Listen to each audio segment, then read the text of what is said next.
Well, hello everybody. Yep, it's me solo, and I spontaneously came on here with no announcement. It's approximately 1:30 p.m. Central Standard Time.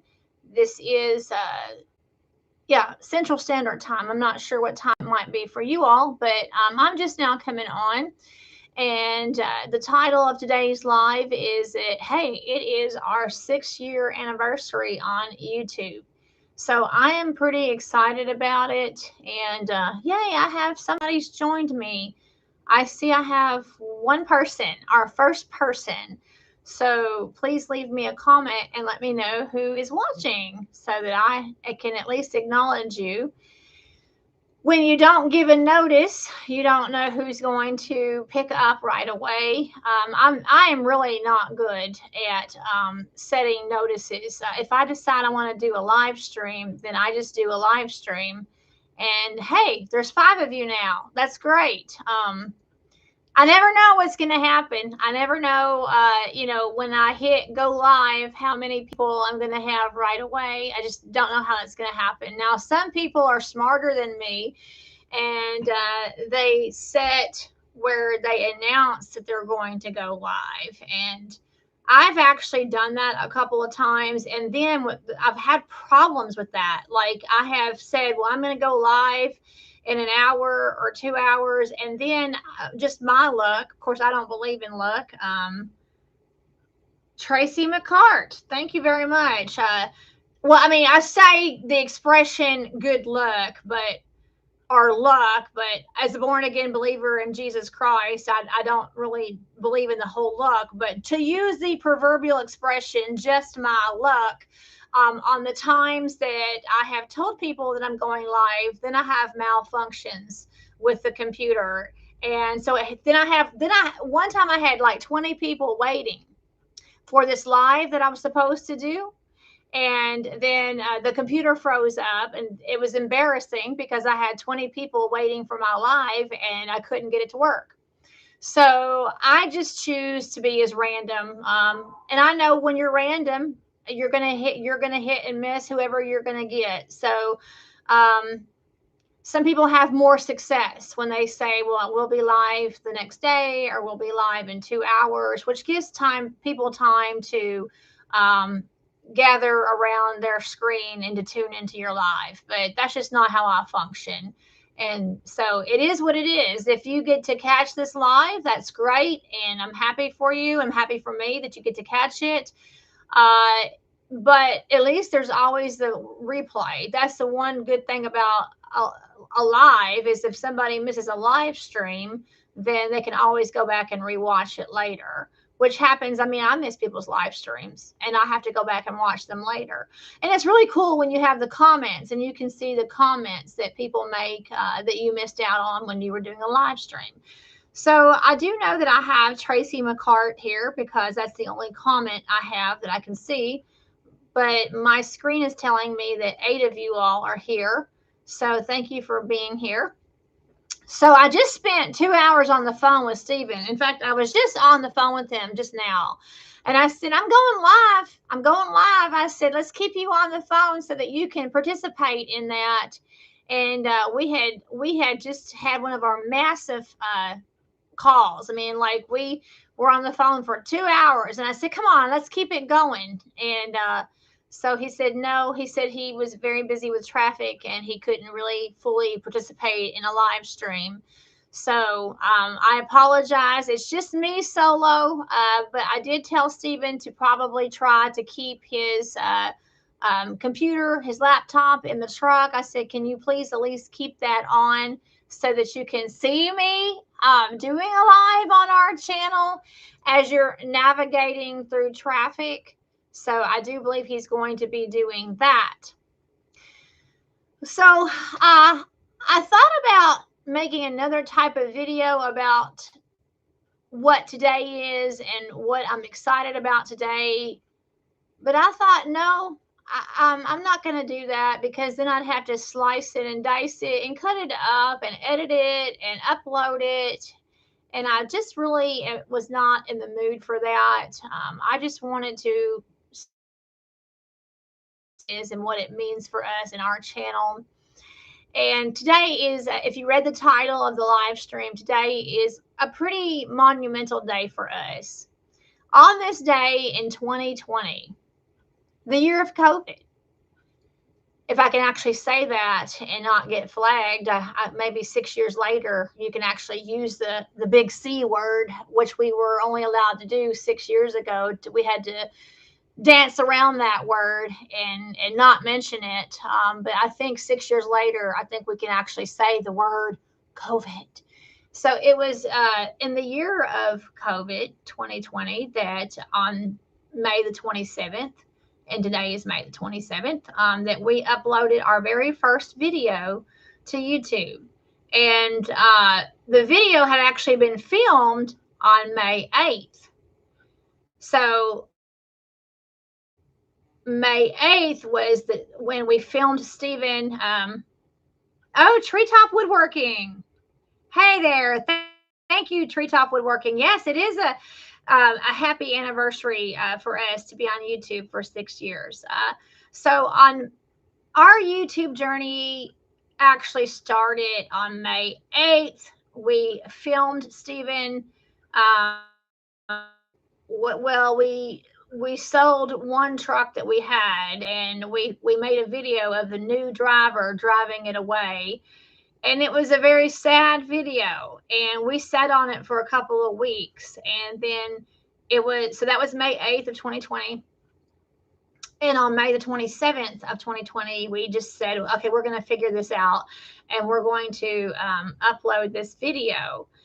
So I tell people that I keep the video on our channel to prove how far we have come and our skill sets and our knowledge, because I could have gone back and fixed it, but I just chose not to.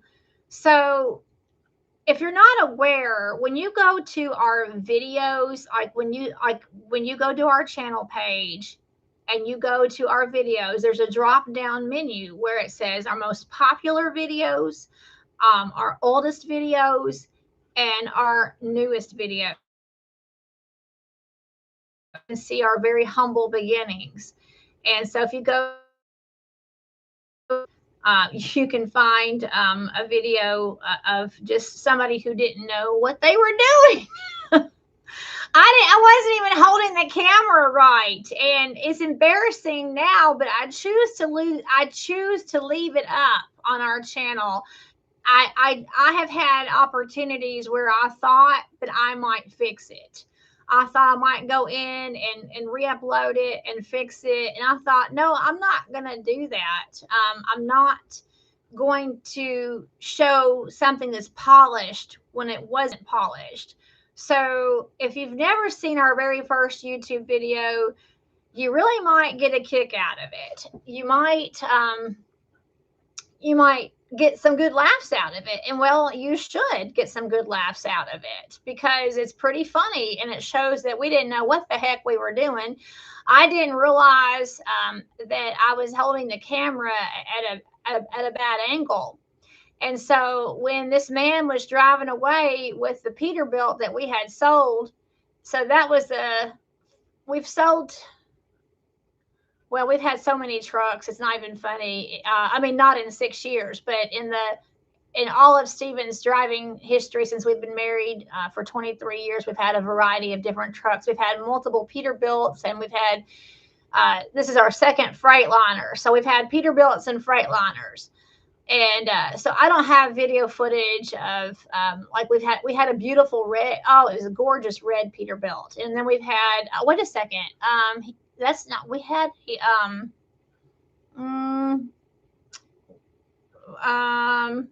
we may have had a different brand of truck. I'm trying to think of, I just had a brain freeze. But regardless, Stephen and I have been married for 23 years, and we have had a variety of different trucks in and out of our lives. But the actual one that was first on video was for our first YouTube video.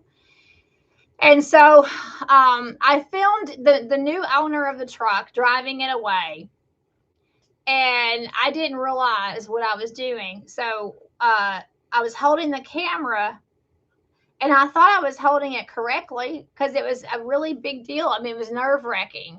It was a rainy day. It was very, very, very dramatic. Oh, it just was a rainy day. And why does it always rain in movies at funerals, or when something very traumatic is happening? It's always raining, right? And Stephen was so sad, and you could just see how sad he was when the new owner of the truck drove it away. But when I filmed it of the new truck, of our truck driving away with a new owner on the YouTube video, it looks like a rocket going up into the air. So when you see the footage, if you do actually go back and look at our very first video, which if you go to that drop down tab and choose the oldest videos and choose that one, it's funny because when you see the truck, it's like a rocket ship. It's just driving up in the air instead of driving normal down the road. It's like it's driving away, but the way the camera angle is, it's driving up in the air like a rocket. And I'm just choosing not to fix it because that was our very first time messing and fumbling with YouTube. And I want people to see how far we've come. We have learned a lot. We have. Leslie Hill is here. Thank you. Hello, Ruthie, says Leslie Hill. Hello back to Leslie Hill. So, there are so many lessons that we have learned on YouTube, and 6 years is a long time. Well, I mean, yes and no. I mean, there are channels that have been on YouTube a whole lot longer than ours has. Channels 10, 20 years, but I feel like that 6 years shows stability, that we're not going to go anywhere anytime soon, that we're going to hold on to our channel. It did take us 3.5 years to meet the requirements to be a monetized channel. And that was hard because at that time, they may have reduced it now. In fact, I think they probably have. But at that time, you had to get 6,000 watch hours in a 365-day period. And they all had to be consecutive. And so you actually lost hours every day. Like it was like slicing bread. So let's just take a day at random. Let's just choose July 14th. July 14th is Stephen's birthday. It's our next court date. And it's just heavily on my mind, July 14th. So from July 14th of one year to July 14th of another year, you had to have 6,000 consecutive watch hours. But what that means is that every day they take off a day of watch hours. And it's only, so then you're going July 15th to July 15th, July 16th to July 16th. So it's like slicing bread. Every day you lose the hours. So July 14th hours of one year is not going to count for July 14th hours of the next year. You lose hours. And so every day you had to constantly feed the beast. You had to keep putting out material and getting those hours and hoping that you got some good watch hours to make up for the days that you were going to lose. So it was like a never ending cycle. I mean, there was times where we came very, very close to that mandatory 6,000 watch hours in 365 days, but then they shave off a day, and it was just if you are a YouTuber yourself, then you know. I mean, it's just one of those things. If you know how difficult it is to get those consecutive, very concise, consecutive 6,000 watch hours in a 365-day period. And it took us 3.5 years to do that. And it was October of 2023 that we became a monetized channel. And that was very exciting. because basically for 3.5 years, we were uploading our vlogs, we were uploading our life, we were sharing our life for 3.5 years. And it was a labor of love. I mean, we were doing it with no financial compensation and just kind of hoping to make it. And there is one particular person in my life that continued to uh, challenge me. This individual said, "Well, Ruthie, y'all have done it for several years, and there's no financial gain to it. It's just a big chunk of time. All of your making videos, all of your editing and uploading, and because it is a time commitment. Uh, my time on YouTube is a full-time job for me. It is a huge time commitment. I put in 40, 50 hours a week on YouTube. Yes, I do. And because it's not just making the videos, it's not just taking your phone and filming. It's just so much more than that. Then you have to kind of choose, well, is this worthy content? Do I need to edit this out? And then you have to figure out your creative editing role. And then it's very time consuming to upload and all of that. And then the comments, you all know, anybody that watches my channel on a very consecutive basis knows that I am very dedicated to my comment section. There may have been a time where I might have gone probably no more than 2 days without getting back with somebody on a comment, but that would be a very rare occasion.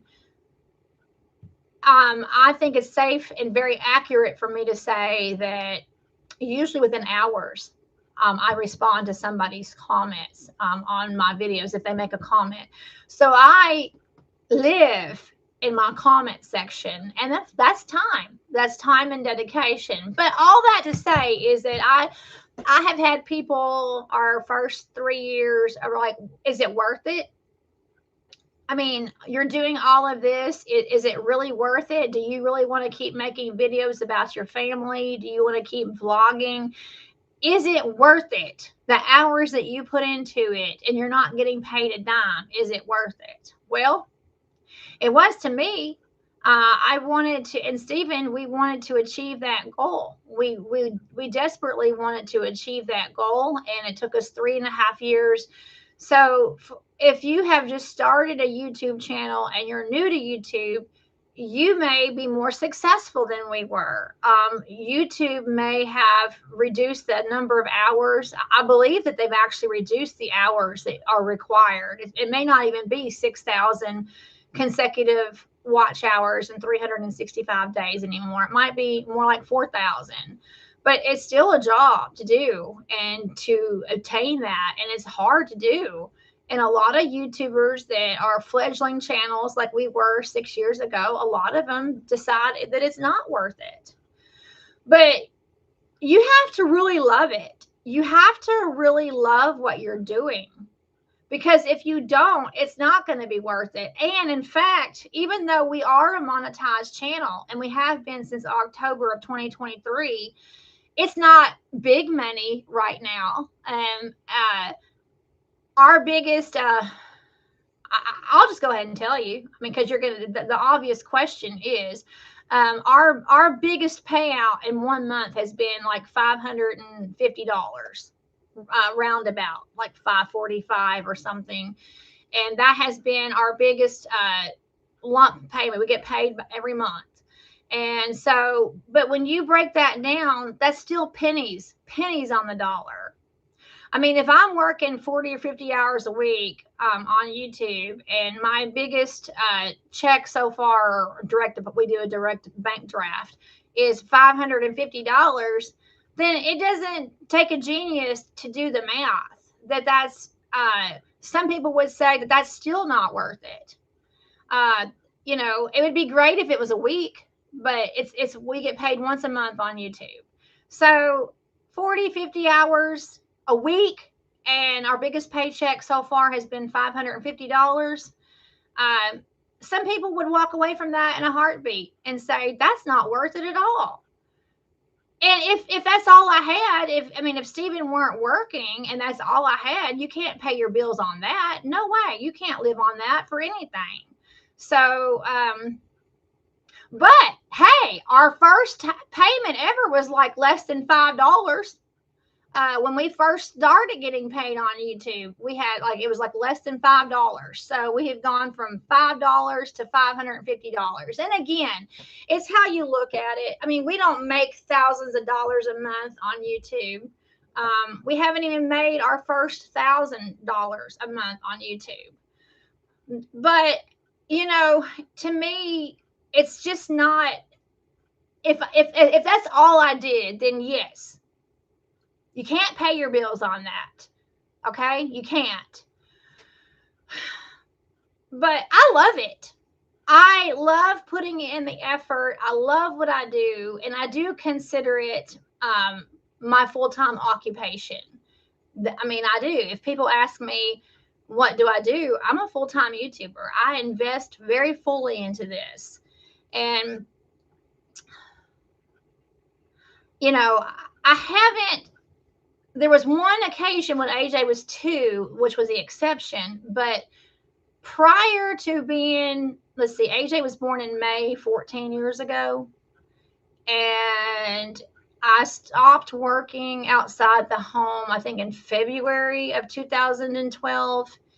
So I haven't had an outside job outside the home in 14 years. Except for one time when AJ was 2 years old and Stephen had to have surgery on his eye and it caused us to lose a truck. I mean, we had a beautiful, beautiful red Peterbilt, beautiful. And he had to have some major eye surgery. It was just a really big deal. And we couldn't keep the truck. We lost that truck because of it. And so he became Mr. Mom and stayed at home for about 6 months recovering from eye surgery. And I went and worked in an automotive factory, and I did that. But then there was another occasion a couple of years ago, 2 years ago, that I did some temporary work for a real estate agent. And that was really all under the table. That wasn't even a legit W-2 job. That was like under the table type of thing where I was working for this real estate agent a couple of years ago. So, I take a lot of heat about how I don't have a real job. And that's not true at all. And I consider investing my life into this channel and the ministry that it provides is a real job. And Stephen depends on me a lot with this YouTube. I mean, he can't do it on his own. I mean, I help him significantly. But before AJ was born, we were married 9 years, and I had many, many jobs. I mean, I had different things that I did in my life before AJ was born. But when he was born, my son became my job. I was a stay-at-home mom. And my son, raising my autistic child that had many, many problems, became my job. But when you think about it, it's hard for me to even realize Stephen and I are coming up on 23 years of marriage in August. We were married in August of 2003. So then this coming August, we'll be married 23 years. But we were married 9 years before I got pregnant. So we became older parents. So I didn't just sit around doing nothing for 9 years. I had a variety of jobs. And one of my favorites was I was a postal clerk at a post office. I was actually more than just a clerk. I was what they call the officer in charge, which is second in command to a postmaster. So I was like under the direction of a postmaster for several years at a post office. And I've also done lots of teaching. Now, I don't have a teaching certificate. I didn't get a degree in teaching, so I was never a certified teacher as far as the public school system. but for over 10 years, because I did it up through when I was fully pregnant with AJ. Oh, we got Mr. Rick here, Charger Mopar in Florida. July 12th will be your 18 years on YouTube. Okay. 18, but you told me, Rick, you told me that you've never made any money on YouTube, and you've been on YouTube for 18 years. So I remember one of the last times you said that you've never made any money on YouTube. Leslie Hill, me and my husband have been married for 37 years. Well, that's wonderful. That's most of my life. I'll be 48. I guess you got married when I was 9 years old, because I'll be 48 in July. And so congratulations on 37 years of marriage. But so I didn't just sit at home for 9 years and not do anything to contribute financially to help Stephen pay bills. I had a variety of jobs. I was a college professor. I taught college classes. Rick says, I never made any money, and it's actually 19 years. I also taught in Miami-Dade College for 13 years. Okay. Well, so although I couldn't in the public school system be a certified teacher in the public school system, because that's not my educational degree, I have a bachelor's degree and I have a master's degree. And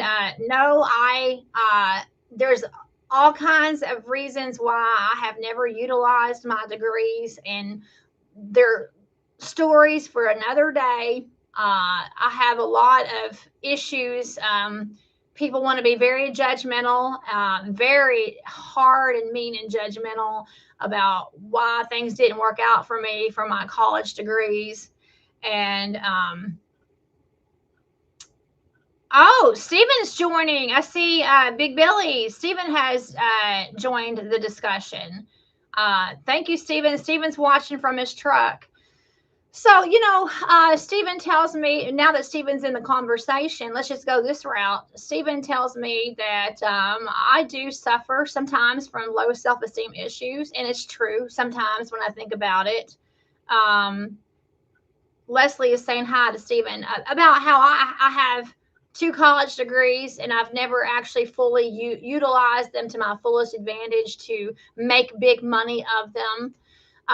But my college degrees had allowed me to teach at community colleges, not a university. I didn't teach at a university, but I taught at community colleges. I've taught psychology classes. I've taught basic public speaking. I have taught English classes and literature classes, interpersonal communication classes. So yeah, psychology, interpersonal communication, English, literature. And my favorite is basic public speaking. I taught that for a couple of years on the the community college level. And, but anyway, all that to say is that before my son was born, I had a different life. Okay. So before AJ was born, I was doing things outside the home, and I had a different life. And, but it just so happened that I needed to be at the home full time, apart from that time where Stephen had his eye surgery. And then a couple of years ago when I worked for the realtor. Other than that, I have been mostly in the home. And so when people say that I don't contribute and I don't work, it's just really insulting to me, because together, Stephen and I have built this YouTube channel, and it is work. It really is. And if you have never done YouTubing for yourself, then you just can't fully appreciate and understand the concept of what it means to work behind the scenes to get videos up. But probably the questions are going to come, so let me go ahead and answer. If somebody wanted to know what my degrees were in, my bachelor's degree, which I got 25 years ago, it was May of 2001. I have a bachelor's degree in social work. And isn't that ironic?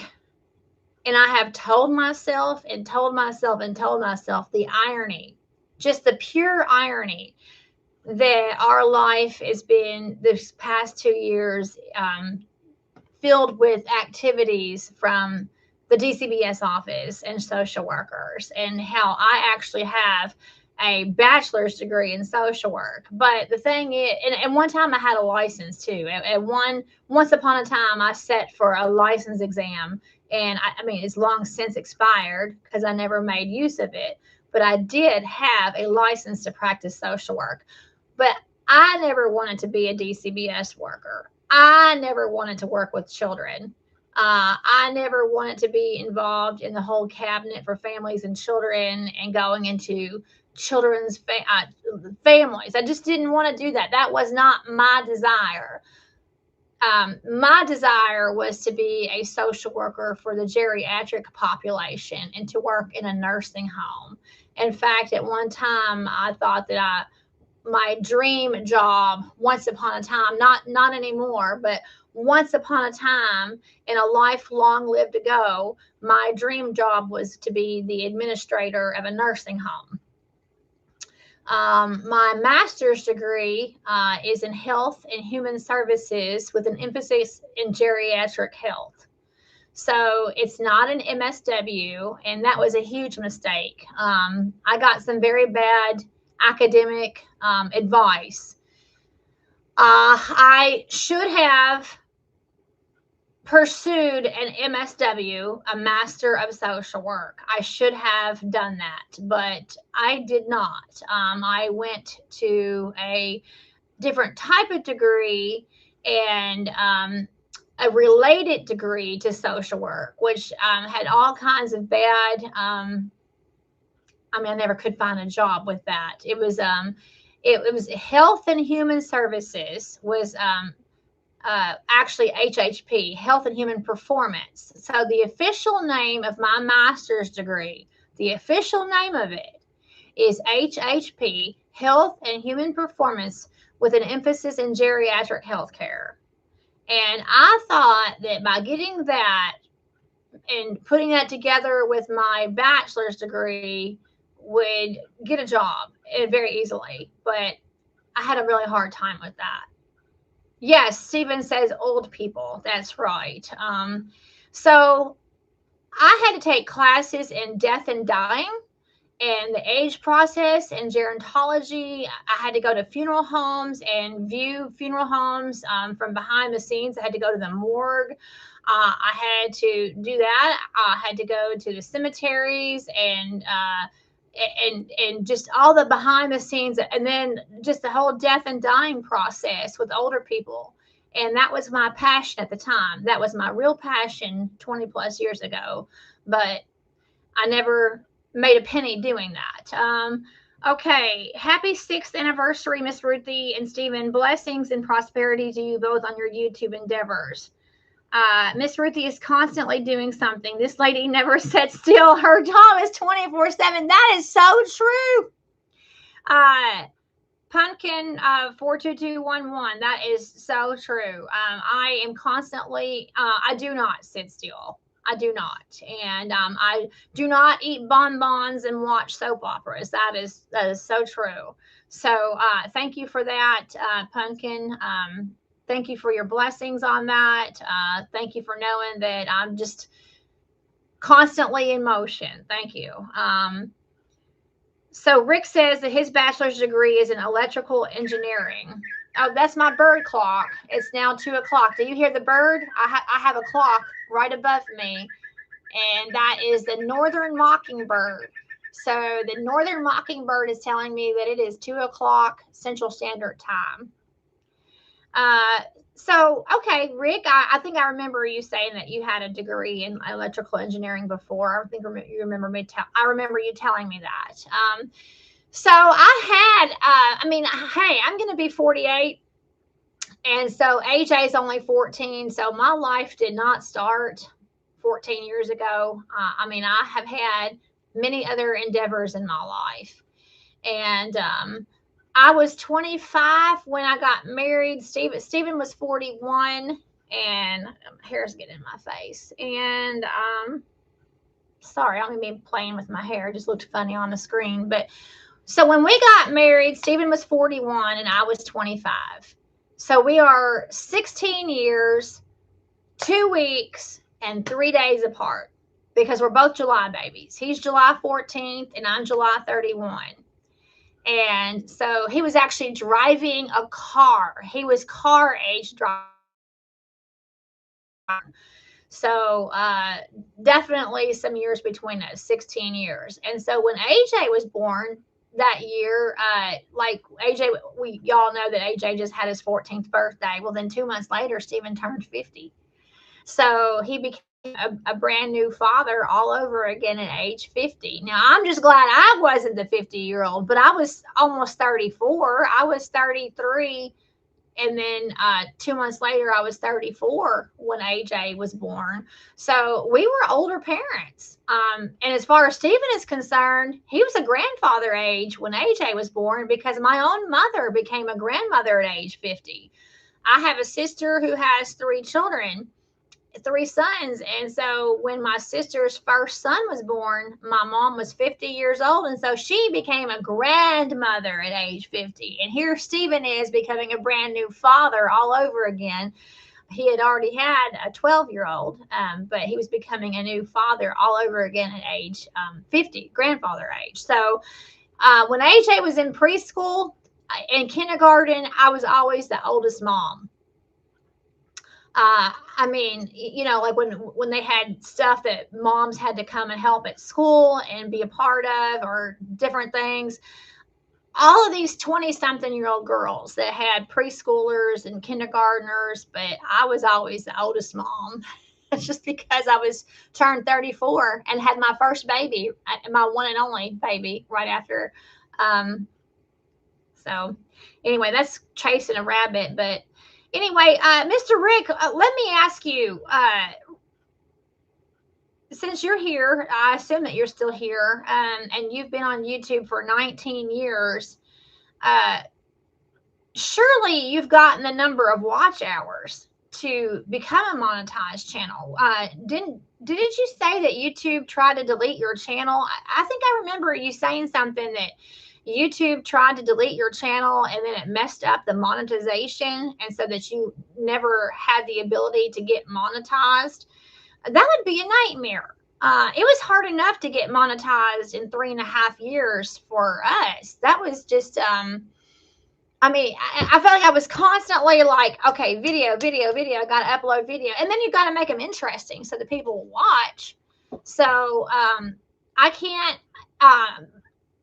Mr. Rick, I can't even comprehend being on YouTube for 19 years and not making anything, And if you're just now joining the conversation, if you're just now here, I just now disclosed not too long ago that, I mean, our biggest paycheck so far has been $550. Not big money, by no means. No, not bill paying money. But our first pay was at like just a few bucks, like less than $5. So we've gone from making $5 a month on YouTube to like $550. And I'm really hoping that as our channel continues to grow, that we will be able to reach the point where we make $1,000 a month on YouTube. Again, not significant bill paying money. It's not, considering the time and effort that you put into it. It really does channel down to pennies on the dollar. But it's the whole, you have to love it. You have to love it and be dedicated to it. And I'm not so sure, Mr. Rick, that I could do YouTube for 19 years and not make something. So I wonder if you could explain your issue, because I'm sure you had to have reached, if you've been on doing YouTube for 19 years, you had to have reached that where you get all those watch hours in 365 days. But it's a passion for me. I enjoy it. I was just telling somebody the other day that when you make videos about your life and you're constantly filming things about your life, then it just becomes second nature. It just really does. And Stephen can tell you, he can tell you there have been many times where I have just shook my head and I'm like, man, I really wish I had my camera. I wish I had my phone. That would have been an amazing content. Wish I'd got that on film. That's a famous line that I say around here a lot. I wish I had gotten that on film. That would have been a good video. Darn, I didn't catch that on video because I'm constantly looking for opportunities of things that will just be very interesting to watch. And it's just a passion. And actually, it was Steven's idea. I don't know if Steven is still watching from the truck or not, but I'm telling on you, Steven. It was Steven's idea to introduce me to the concept of being a YouTuber. He's like, I really think that this is something that you would really like because my whole life I've been taking pictures and home videos, not anything for YouTube. Never even dreamed of uploading anything to YouTube. But my whole life, ever since I was in elementary school, I was taking pictures. And Steven can tell you that's absolutely true. I mean, I have album after album after album. I have stacks and stacks and stacks of albums from my childhood where I was documenting my family's life and printing out pictures and putting them in photo albums. And then later I was making just home videos just for our enjoyment, nothing for YouTube, but just capturing our life on film and pictures. And I've always been interested in doing that, always. And so Stephen was the one that said, I think that you really might enjoy being a vlogger on YouTube, that you really might enjoy that. And so we decided that very pivotal moment 6 years ago when we sold that one Peterbilt and we captured that on film. We had been talking about, well, this is what we're going to use to start our channel. We're gonna start our channel this way of that we no longer have a truck and we're going to go a different direction. And there's all kinds of things that came out of that, but that was completely Stephen. Oh wow, one of my college buddies is on here, Benjamin Arnold, and I haven't seen him in 25 years in person. I was just telling you all that it's been 25 years since I got my bachelor's degree. 2001, May of 2001. So this gentleman that has just joined the comments, Benjamin Arnold, I have not physically laid eyes on him in 25 years. He was a freshman when I was a senior. He says, hi, Ruthie. I'm so glad that I am finally able to catch one of your live streams. Congratulations to you, Stephen and AJ, on your YouTube channel anniversary. Well, thank you, Benjamin. So we got reconnected through Facebook.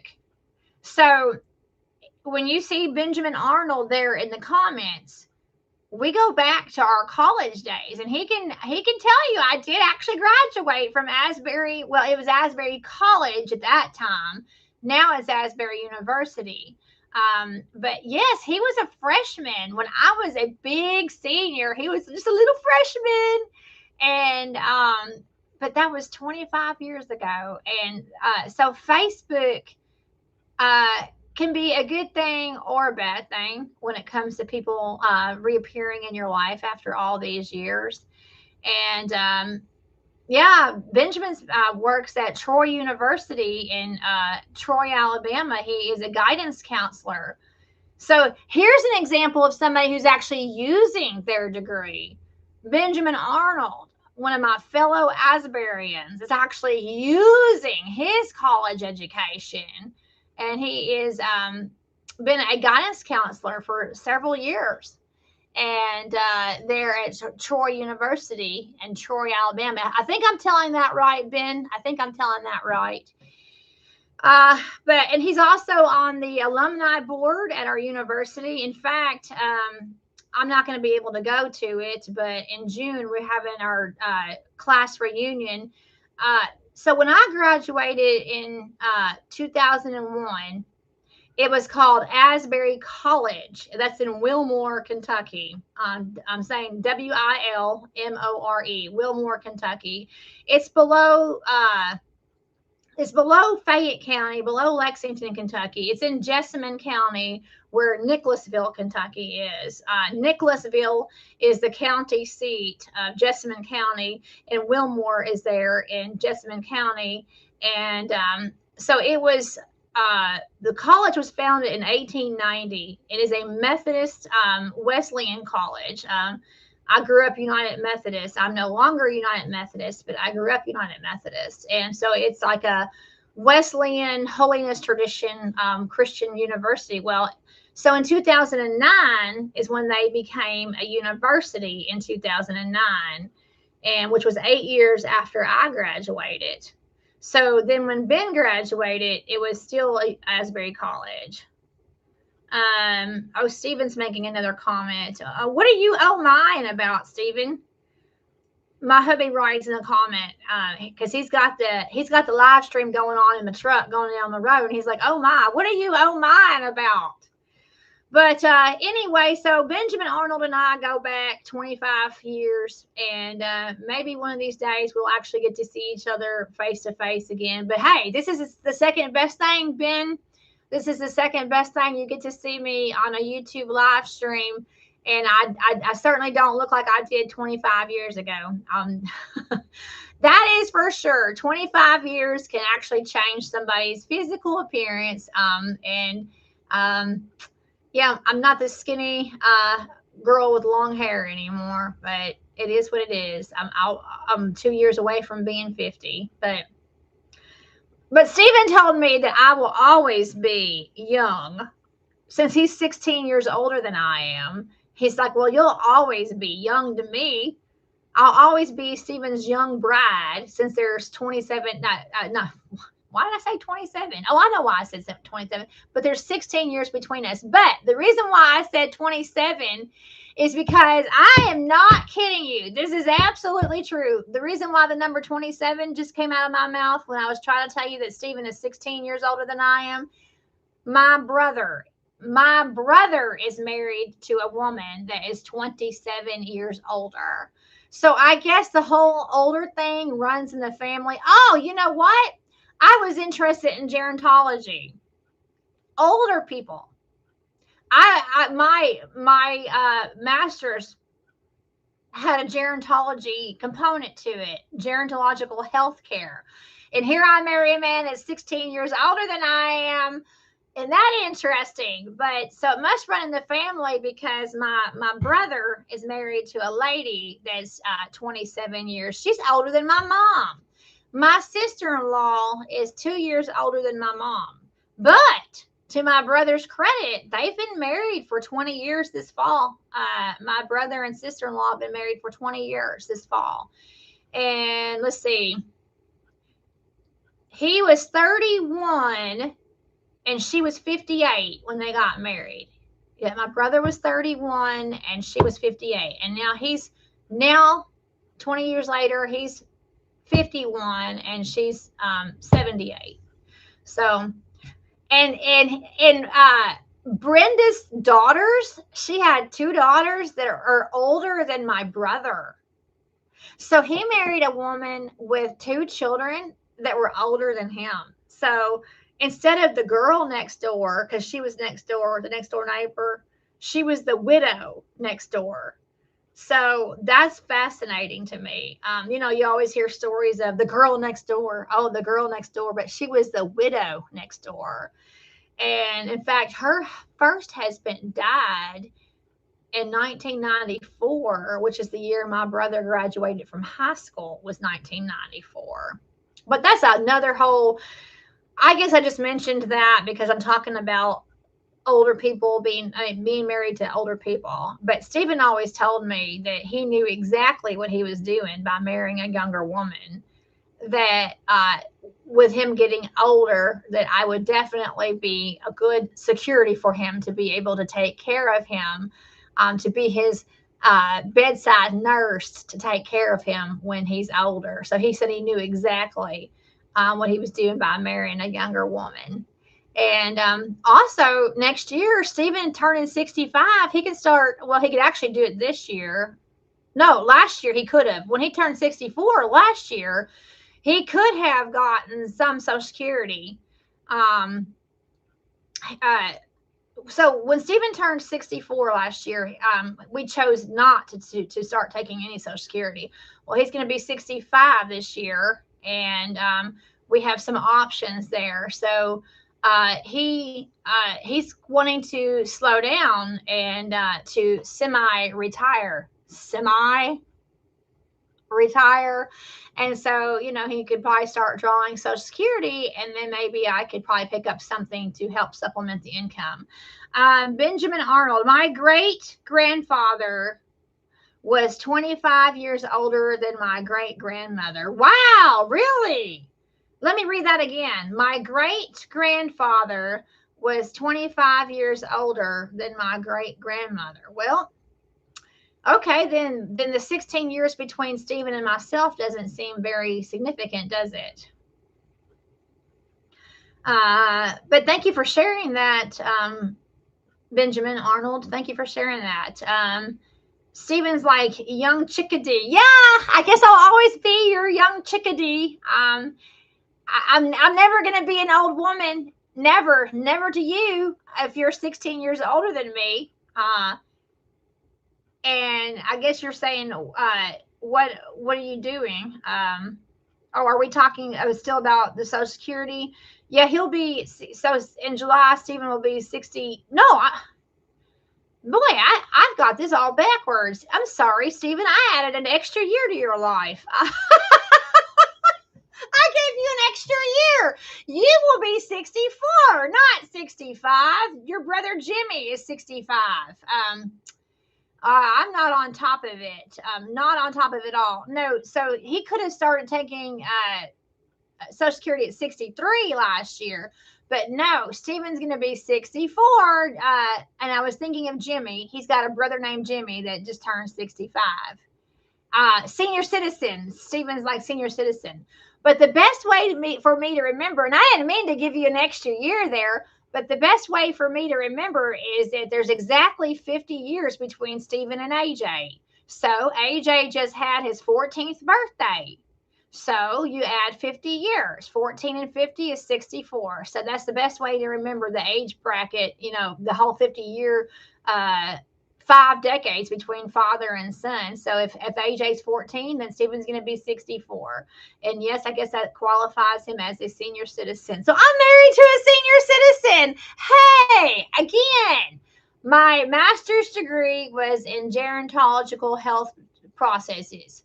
And I literally had to take classes in dementia. And I don't have a nursing degree, but I did have to take nursing classes. Nursing classes related to the geriatric population. And so I had to take gerontological disease processes. I took those classes about Alzheimer's and other types of dementias. And so, hey, Stephen, you got your gerontological nurse here, right here at the house. And maybe that's why I was supposed to get that degree, even though it's never earned me a penny. I'll look at Benjamin Arnold, who's actually using his degree from Asbury and his master's degree and all that. But the Lord works in us in different ways. But fortunately, it took 20 plus years, but my college education has paid off. But it did take 20 plus years to pay off those student loans. And a lot of times I would write out that check every month and I would literally cry. Ben, I would literally cry and say, why did I even go to Asbury? Why did I even get this degree? I'm just paying for money for something I'm not using. I know that's a pretty common story these days. We're not all Benjamin Arnolds who I'm so proud of him for being a guidance counselor at a university, but we're not all that successful. So Stephen is like, need to remember to take those memory pills. Yep, that's right. But no, it would be fun to see Benjamin Arnold again. If you're still here, Ben, it would be fun. Oh, I know what I was going to say. So this year, Asbury University has every June they have a reunion for different classes, and so this year would be my 25th anniversary of graduating from Asbury. But I just have too much going on, and I'm just not going to be able to participate in that. I have court dates coming up and all kinds of other things that my mind is focused on elsewhere. And also, I am not as well connected to the Asbury community, but Benjamin Arnold is. What is the word? Help me out here, Ben. He's on the board of. Okay, I'm having a blank, Ben. Tell me what your official job is with Asbury. You are a board member, well, you're on some board at Asbury. Help me out in the comments. Tell me what you do. But he is a part, very plugged into the Asbury University, whereas I'm not. I've only been on campus twice in 25 years. I went to my 5-year 20 years ago. I went to my 5-year reunion, but here we are 20 years later. And oh yeah, trustees. I think that's right, Rick. I think that where I was looking for was trustees. I think, but so here we are 20 years later, and now I went to my 5th-year reunion, and now my 25th reunion is coming up. But I've only been on campus twice, and even though it's in Kentucky, I mean, I think I'm 4 hours away from where I went to college. So, and I'm in the same state. But I think there was a lot of shame on my part for not really doing something with my degree that just kind of kept me disconnected from the Asbury community.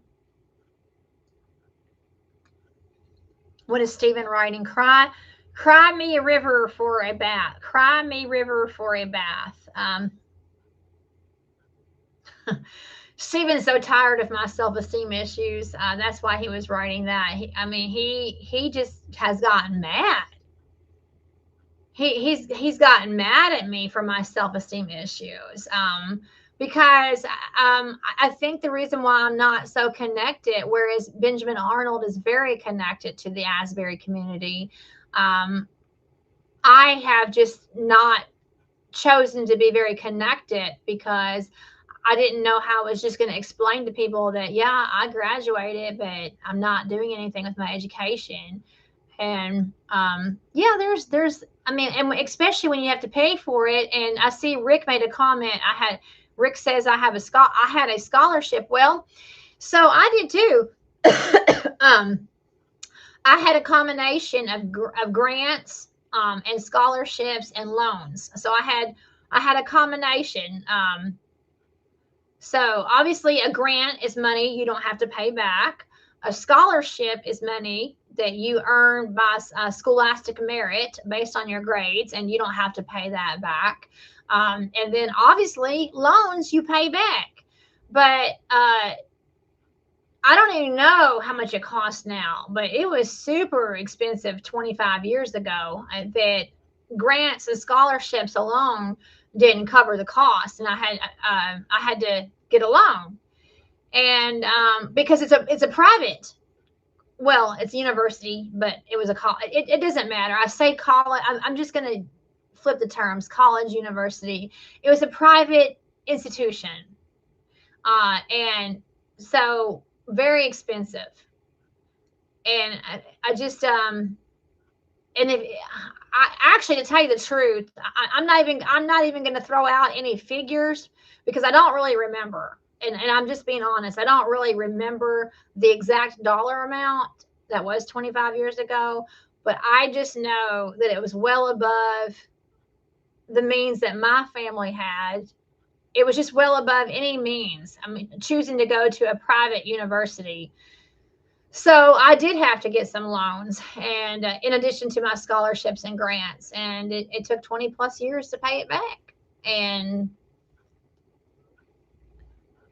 my hubby worked hard to do that. So Stephen, with all of Stephen's hard work, and I mean, I'm not bringing in the big money. Even my small jobs that I had, every job that I had before AJ was born was not like really significant. I mean, it wasn't huge, wealthy bill paying money. I mean, every bit helps, right? I mean, obviously I was contributing to the household. So every bit helps. But any job that I ever had was just a job. It wasn't a career. It was not big money, career money.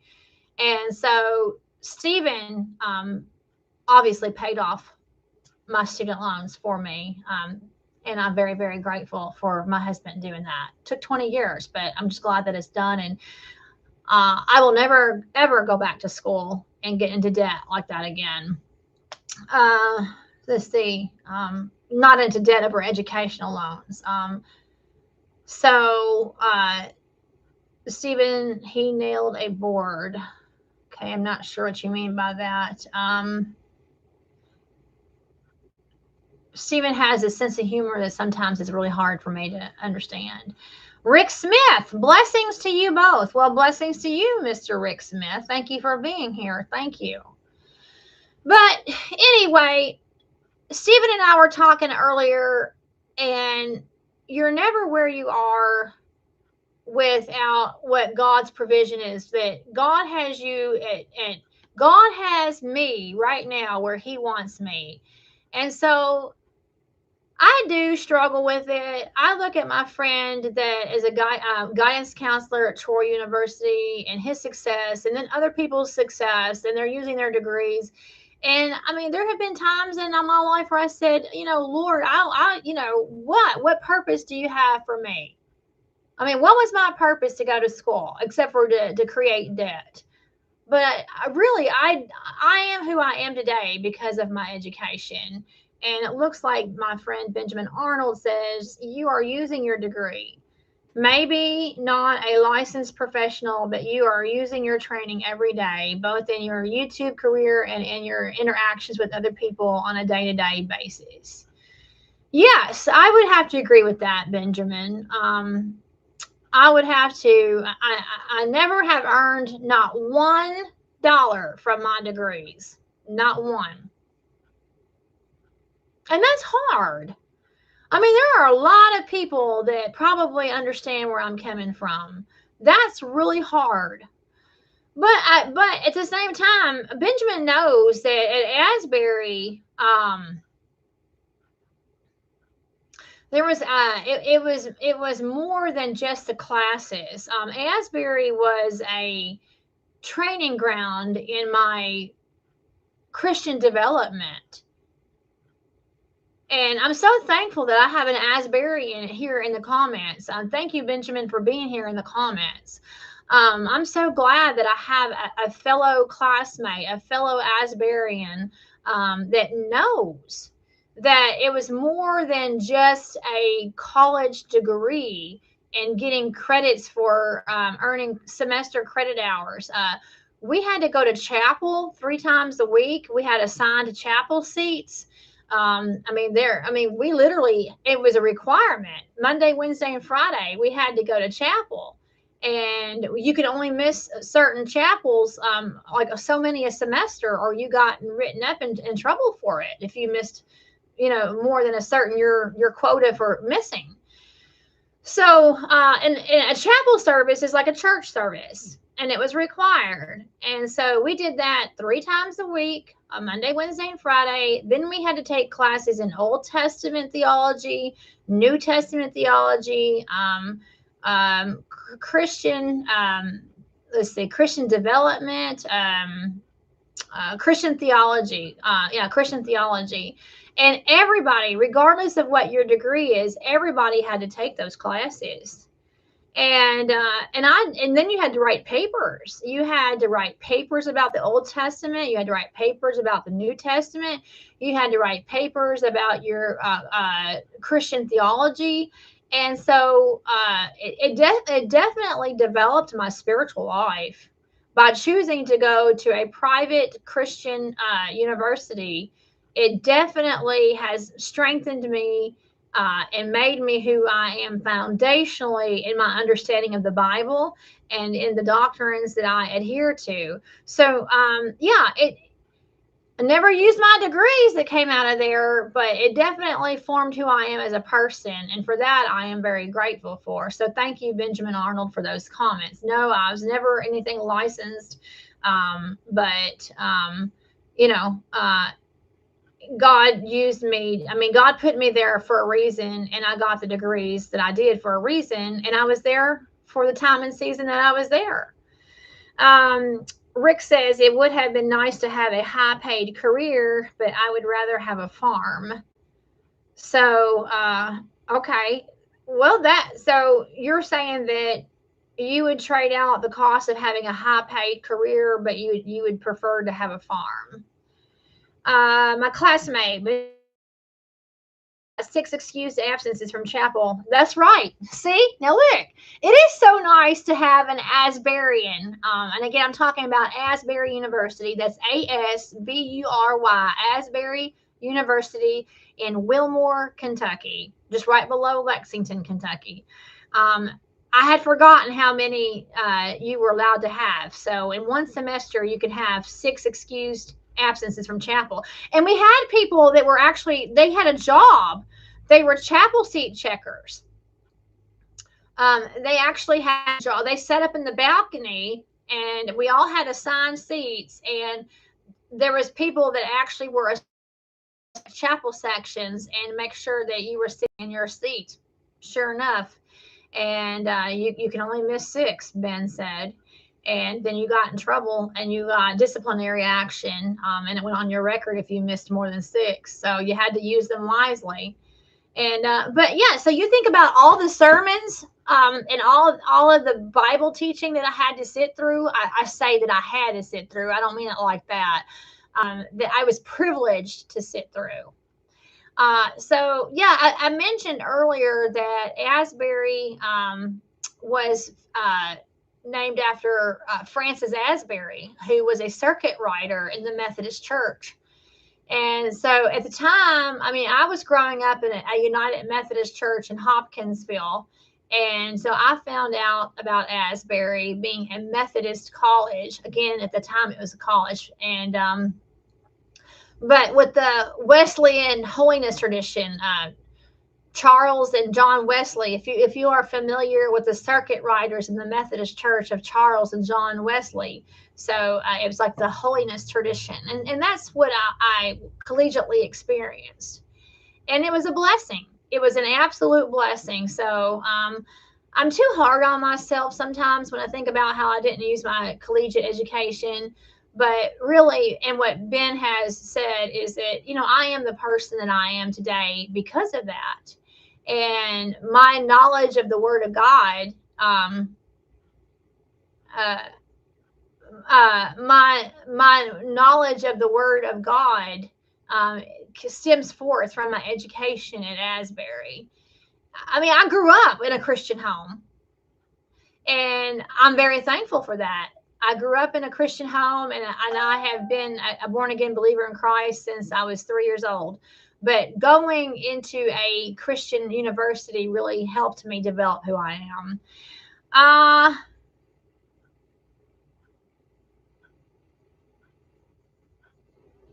had my suspicions, Virginia. I had I'm reading his comment here. I had my suspicions.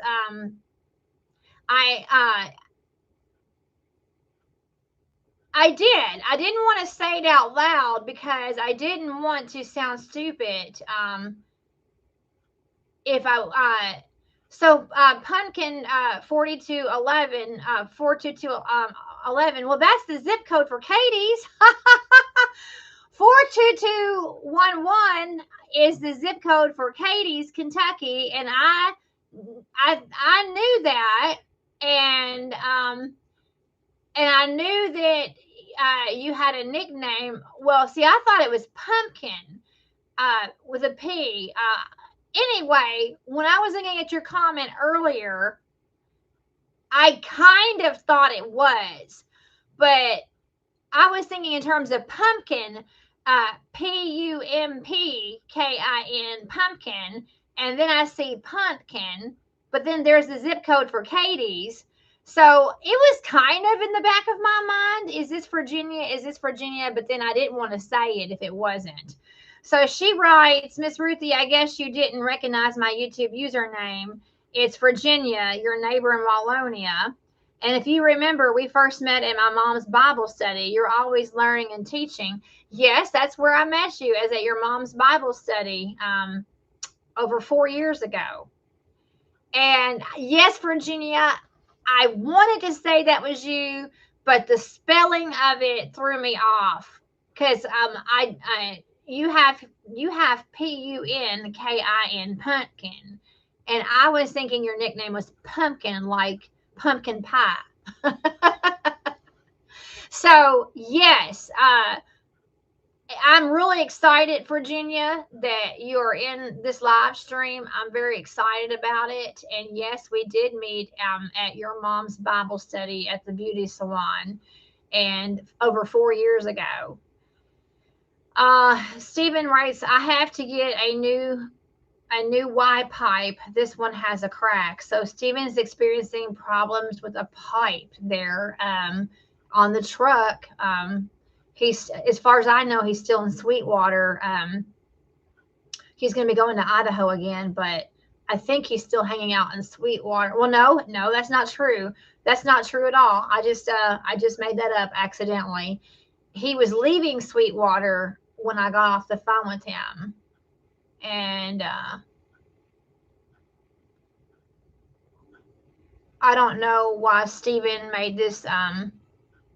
Stephen just typed 422144. What is that supposed to mean? That's not our zip code, Stephen. I'm not sure what you mean by it. Yeah. No, our zip code is 42215. I don't. He's going off the comments about Virginia's zip code and Katie's. 42211 is the zip code in Katie's, and then, but ours is not 42214. It's 42215. But no. In fact, if you're still here, I hope that Virginia is still here, actually, because let me show you. If you're, tell me real quick, Virginia, let me know before I do this. Let me know that you're still in the comments. I want to know that you're still in the comments because I want to show off some clocks that you made for us.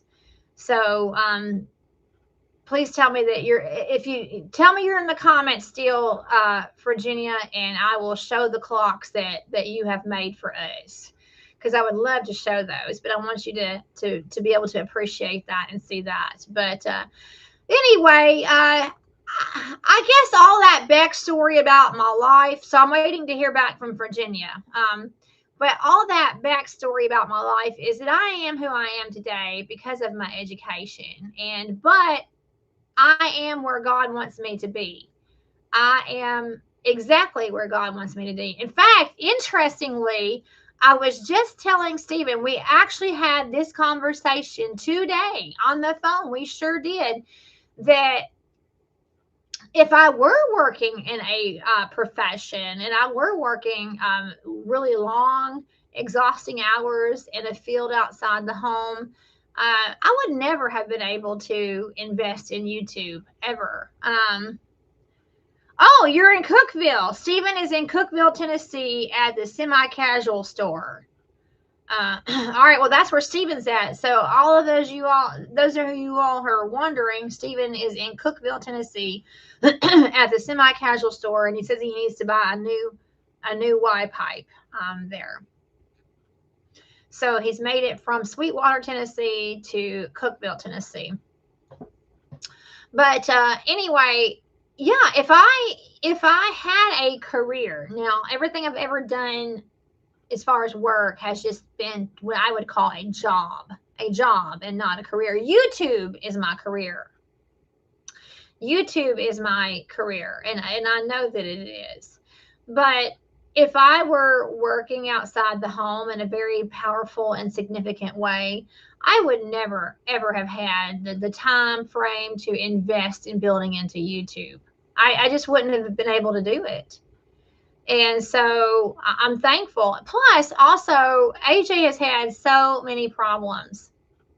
Now, if you know, you know. I mean, I'm not going to keep revisiting all these issues. I don't know. I don't know. It says here that I have 17 people watching. Is what my screen is telling me, that there are 17 people watching. Well, nope, somebody just left. So I have 16 people. So of the 16 people that are watching, I don't know if you are regular viewers of this channel and you know all the information about AJ. I don't know.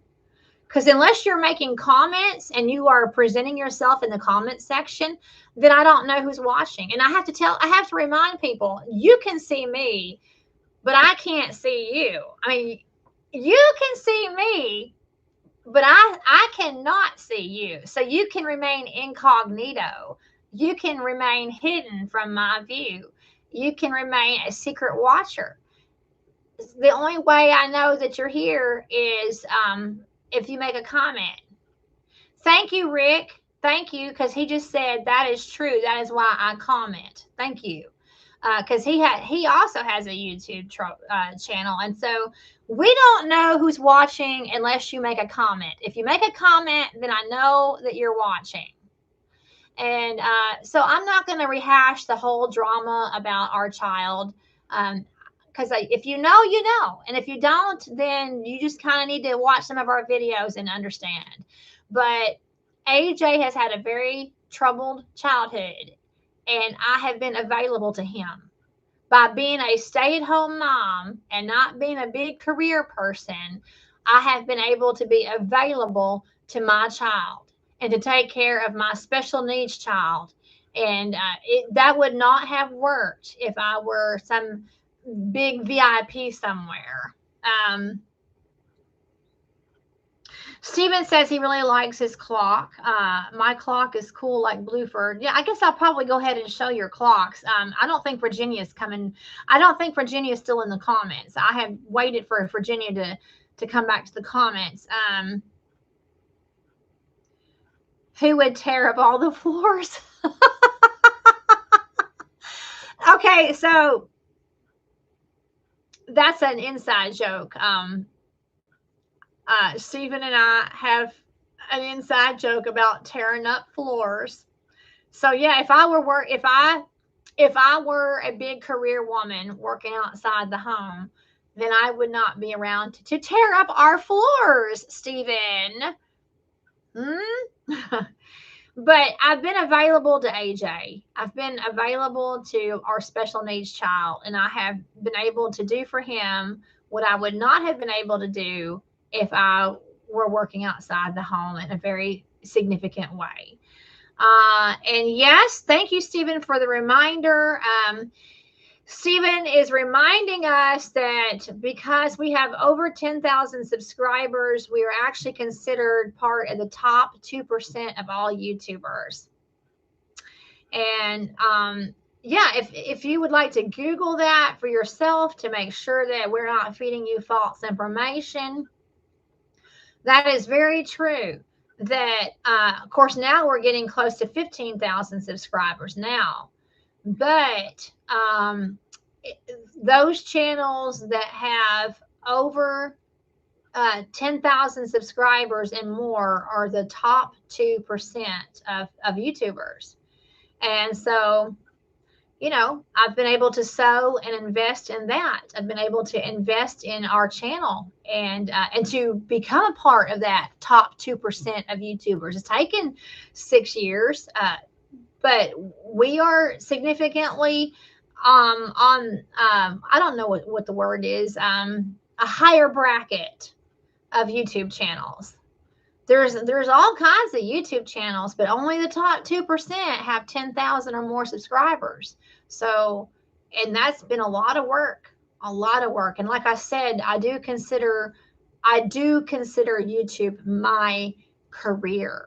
I do. It's more than just a job to me. It's my career. And I continue.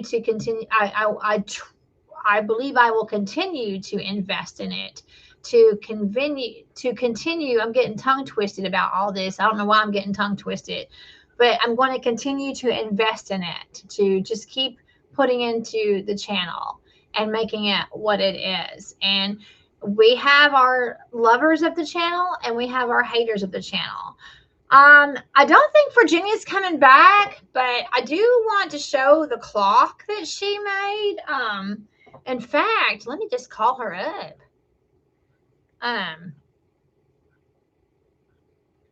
Let me just call Virginia.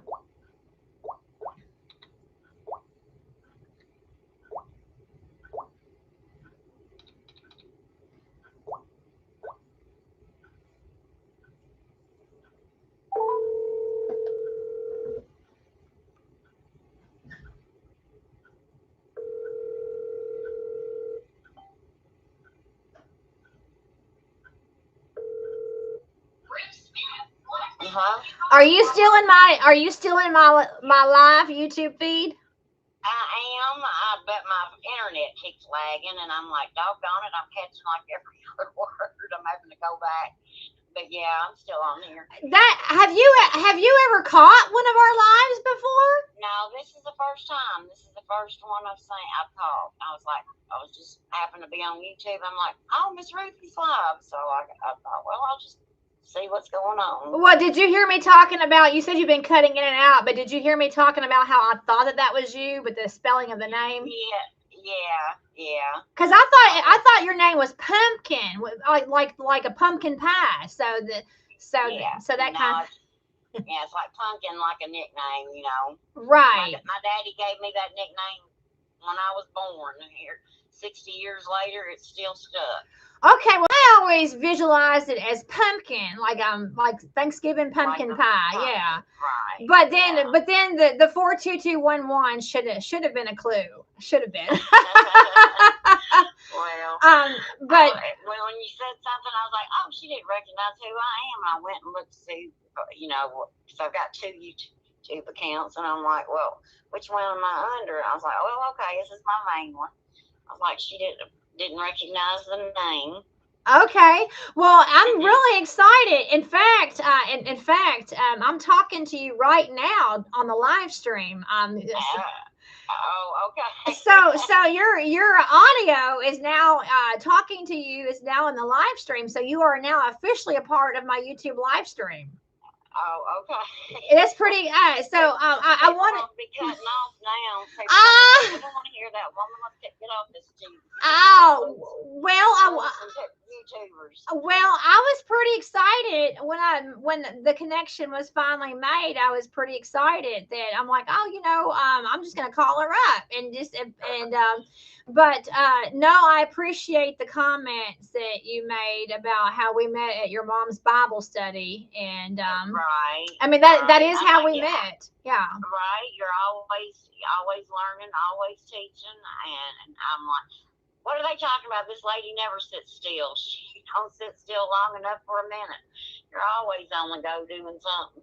Well, that's right. I mean, I'm definitely not a person that eats bonbons and watches soap operas. No. If anybody at all knew you, they know that's totally not you. Right. So even though I don't have a big high power career, I'm definitely, working however the Lord would direct my life and however the Lord would use my life. It may not be as a career person, but God has definitely used me. You help others in other ways, though, Miss Ruthie. I mean, like I said, everything with you is like a teaching moment, and a learning moment. Because you have so much knowledge. That's where AJ gets it from. And he's smart as a genius, and well, he got it from his mama. What? He's highly intelligent, and like I said, anytime anybody has a conversation with you, they're gonna learn something, or you're gonna teach them something, or something. You know what I'm saying? It's just kind of person that you are. Well, I appreciate that. I do. And in a moment, I'm going to be showing some of your clocks in a moment. May I do that? Well, yeah, you sure can. I mean, I appreciate it. Yeah. There's a couple of comments that I want to address, and then after those comments, I'm going to show the clocks that you made, Well, I appreciate that. I yeah. appreciate it. I'm making one for Dan. He don't listen to the lives or anything, and it'll be a day or two before he listens to this one. He'll already have it, but I'm making one for him. I'll have to send you a picture. Okay. It's in the mold right now, and I thought, oh, that would be so good for Father's Day. For Father's Day, yeah, exactly. Yeah, That's coming up. I'm making him one for Father's Day. So so you saw that I put it on Facebook. Did you get anybody on Facebook did anybody DM you on Facebook? No. But that's okay. I mean, like I said, I enjoyed it. This is something I enjoy doing. And yeah, I'm going to take them down to the marketplace once I get enough stock up and everything. But it's something I enjoy doing. You know, it's especially the ones that are for people that like their photos and stuff. Right. You know, that's this one lady. She ordered like 7 or 8 clocks from me because there were so many people in her family that wanted a special picture of someone that had passed on, or that they don't see that often, and that just touched my heart, because like I said, I do these crafts because I love to do them. It gives me something to do, and I don't know, when you pour that much love into it, I'm just glad that people really love and appreciate it, Well, that's right, and it makes all the difference. And of course, the ones that are commissioned, the ones that you make money on, you do it. Yeah, you get a few bucks out of it, but you're doing it more for the passion. Yeah. You're doing it more for the passion of doing it. Right, and with the cost of the resin and everything, I'm not really making a whole lot of money on it anyway. Right, but right. It helps me to replenish what I use. Right. And that's all I care about. As long as I can keep making clocks, I'm good to go. Well, and that's what I don't know how much you were able to listen to part of this live stream, but we're not ever going to be, unless the Lord does a miraculous change, we're not ever going to be really rich off YouTube. YouTube is not going to. No. So no. I do it for the passion of it. Right. I mean, because you love to do it. Right. So just like on the clocks that I'm going to be showing shortly, I'm going to show your clocks. But so you may never make a fortune on the clocks that you make, but you do it. You do it for the passion, the joy. The joy of them, whenever they see it, that just touches my heart so much. Sure, it's a ministry. It's a real ministry opportunity. Right, and that's true. Yeah, and I've got a lot of pieces I've been making that has a lot of Bible thing to it. A lot of, and I make candles too. I meant to bring you a candle, and I forgot it. I knew it one time. I knew at one time that you had made candles. I didn't know if you were still doing that. Yeah, I'm still making the candles. Of course, I dabble in making my own scent instead of using everybody else's. I'm learning how to use the scent to where you can. We can talk about that another time. Well, sure. I mean, I'm getting better at it, and the smells. It's not overpowering, but it smells really nice. Yeah. Yeah. But all of those have like Bible verses on them or words of encouragement, something like that, Right. Well, everybody, we're talking to Virginia, and she's a friend of mine. Hi, everybody on YouTube. That's right. So we're talking to my friend Virginia in Wallonia, Kentucky, which is just right down the road. And in a few moments, I'm going to answer some of these questions. And then in a few moments, I'm going to show you what this lady has done about. Oh, somebody said hi to you. Edward Williams said, howdy, Virginia. Well, hello, Edward. And I'm pretty excited to be able to share you on our YouTube live stream, and I'm going to show your clocks. And anyway, you can say that you were a call-in celebrity on the Big Bell. Yeah, right. I've never been on a show before, so this is nice. Right. Well, you'll have to go back and watch it. Oh, by the way, write this down. We are 1 hour and 28 minutes into this. So we've been on the phone. Let's see, Virginia, we've been on the phone for 8 minutes. So go back at the 1 hour and 20 minute later when you get the chance to write it down. Go back to the 1 hour and 20 minute time frame stamp, and that's approximately when I picked up the phone to call you. Well, like I said, my internet's going in and out today. I don't know if it's cloud coverage or what, and I'm sitting there thinking I can only hear every other word, and I'll stop and pause it, hoping it'll catch up or something. I was like, well, I may have to watch it later. Well, I'm not sure how much longer I'm going to be going, but after the live stream is over, go back to the 1 hour and 20 minute mark. That's where I picked up the phone to call you. Okay. All right. And then you'll get to hear your phone call, and somebody and like I said, Edward Williams said hello, and maybe other people will say hello. But anyway, you are now officially a part of my live stream. All right. So I hope you get at least twice the amount of well, no, I see you just lost a watcher. So you're too funny. But anyway, thank you for joining the live stream. And in a moment, I'm going to show off your clocks. Okay. All right. Thank you, Miss Ruthie. Well, thank you so much for the encouragement in the comments. I really do appreciate that. Thank you. Oh, you're welcome, hon. All right. I'll talk to you later. All right. Bye-bye. All right. Bye-bye. Everybody, that was Virginia Spindler out of Wallonia, Kentucky. And she has some amazing things I want to show you. But before that, I know that quite some time ago, Ben made the comment, and I haven't had a chance to address it. I don't know if my friend Benjamin Arnold is still watching or not. I have no idea. But he made the comment. He's like, what are some of the goals and dreams that you and Stephen have for your YouTube channel in the next 3 to 6 months? Wow.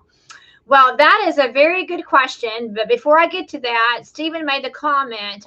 He said, so a tree limb was full of water and it broke my stake and cracked the Y pipe. So Stephen is I think he said he was in Cookeville, Tennessee. So he is still there, probably. So right now, Stephen is in Cookeville, Tennessee. He left Sweetwater, Tennessee a few hours ago.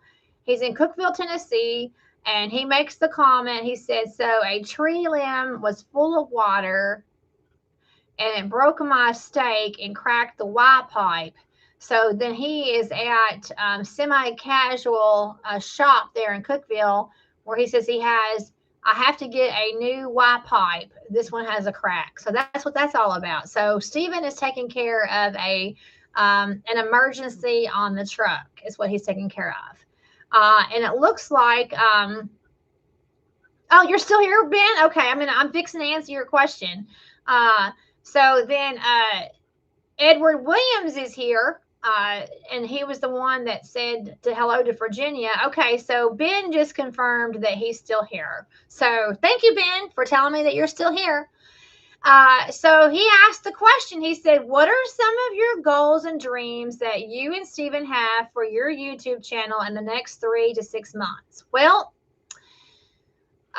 we're really excited. I think the biggest thing, Ben, on my heart right now is on July the 14th, which is Stephen's birthday, July the 14th, we have a court date coming up where we have been told by the social worker. And again, if you missed out on the earlier conversation, I just find it a little ironic that for the past 2 years of my life, I have had social workers in my life for the past 2 years of my life. And that's what my bachelor's degree is in social work. But I never, ever, ever wanted to work with children. It was always, I wanted to be a social worker on the geriatric division for older people. But that is what it is. But let me kind of answer Ben's question. Well, the most immediate thing that we have is we're looking forward. Oh, well, there's my bird clock. It is now the Blue Jay. It is now 3 o'clock Central Standard Time. So that's where I am at Central Standard Time. My clock, which is right above me, just went off and told me, the Blue Jay told me that it is 3 o'clock. So I can't believe that it's already been an hour since the Northern Mockingbird said it was 2 o'clock. So the longer we're on, you're going to hear all kinds of different birds going off for the different times. But Benjamin, when we go back to court and get AJ, we're looking forward to him going back out on the road with Stephen. He at one time 2 years ago, he was traveling in the truck with Stephen. And that's Stephen calling. I'll have to finish that in just a moment. Well, hello, Stephen. Hello? Yeah, I don't have a stake on my truck that's a stack. And, yeah, so the rain had the trees down so far in the road this morning when I was leaving out. I heard it hit, and it hit real hard, and I thought, oh, I hope that didn't hurt anything. Well, when I got to Sweetwater, I kept hearing a sound I never heard before. I was like, well, I never got around to it, but I had to pull over and check my boats and make sure everything was tight. And I kept hearing that sound. So anyway, so I got the flashlight and looked up under the truck, and I found that my Y pipe was cracked, which it's fairly new Y pipe, and it's almost $300 for the Y pipe. And I was like, well, maybe I can weld that. And then I had to reset the battery on my GPS. And when I was doing that, I noticed that I was hearing an exhaust sound coming up from above the pipe. And I thought, what? And so I got up on the doorway and looked down, and my stack is broken off the top of the muffler. So that's when I figured it all out. And I went back to this morning when I hit that limb that was hanging down the road. It hit the stack so hard that it broke the stack off the top of the muffler, and it hit it so hard that underneath the truck, it cracked the Y pipe. Oh, wow. And in the meantime, you have the boats are already secured on the trailer, and you are under a load, and now you have these issues with the truck. I ain't worried about it. I just have to be aware, because when I'm sitting and idling, I notice that it gets a lot of carbon monoxide in the truck. So I was like, something's wrong on my truck. And it all goes back to the tree limbs are full of water this morning, and they were hanging in the road. So anyway, that's why you see me driving down the middle of the road dodging tree limbs, because that's what happens. Oh, Edward Williams says to throw some JB Weld on it. Yeah, ain't no JB Weld gonna fill that crack. There's nothing I can do about it. I'll have to buy a new muffler and some new clamps and fix that. Then when I get to the house, I'll have to remove the Y pipe and weld it up. So when I get back. But I got a spare muffler out in the container, so I'll just have to deal with it when I get back. Oh, but is it going to be safe to continue to travel? Well, I mean, you're under a load, and you got boats on you, and you got all these issues, and it's scary. Well, just part of a plumber going with the crap going downhill. But I mean, are you going to have to are you going to have to replace that pipe before continuing on your journey with the boats to Idaho? No, as long as I don't get a DOT inspection, I'll be fine. If I get a DOT inspection, then I'll be in trouble. So. Oh, wow. Oh, this is horrible, Stephen. And it's kind of neat that we can share this phone call on the live stream and people can know about it firsthand. And like I said, probably what I'll do is get to I'm parked right now. I'm not at Semi Casual, but I'm on the exit where Semi Casual is. But what I'll have to do is I'll have to get to the house tonight. Tomorrow I can fix the exhaust, the muffler, and as far as the Y pipe, I'm not sure what I'll do about that. I could probably run to town and go get some muffler wrap and wrap it in muffler wrap. oh boy, it just makes it even more complicated that you have the boats on you. That makes it even more complicated that you're under a load. Very complicated. It ain't no more complicated than making apple pie. Yes, it is complicated because aren't you on a deadline now that you have the boats on you? It's no. Well, I just got you saying that I was going to stop by the house tonight, and tomorrow I could take care of it. And I already discussed with you about not delivering this load until Monday. Oh, well, yeah, because that's right, because that's right. Wow. Oh, wow, Stephen. This is just I mean, if this is not drama, I don't know what is. Oh, wow. You know what? Wow. So those people that are listening on our live stream now know in advance that you're going to be coming through to do a big major truck repair with the loaded boats. Well, if for those of you that are not knowing about trucking, so like where we live, the county does not trim the trees, and they hang down in the middle of the road. And so I have to normally, even on a dry day, I have to drive down the middle of the road to keep from hitting the tree limbs. When I left out, it was dark last night, and the tree limbs were held down with water. And I didn't see the tree limb, but I certainly heard it. And it smacked that exhaust really hard, so hard that it broke the top of the muffler out. And it also hit so hard that it cracked the Y pipe, which is underneath the truck. So anyway, that's why when you see a semi truck going down the middle of the road, that's what he's doing. He's trying to keep from hitting them freaking tree limbs that are hanging down in the road because they cause severe damage to a man's truck. Oh boy. Oh man, Stephen, I'm just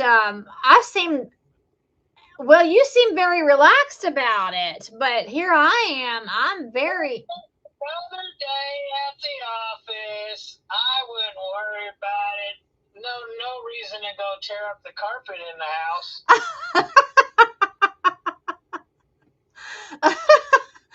but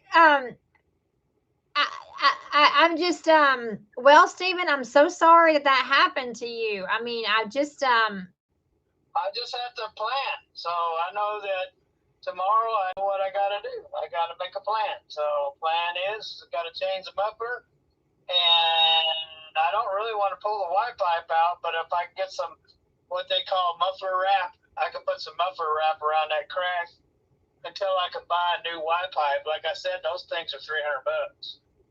oh wow. Wow.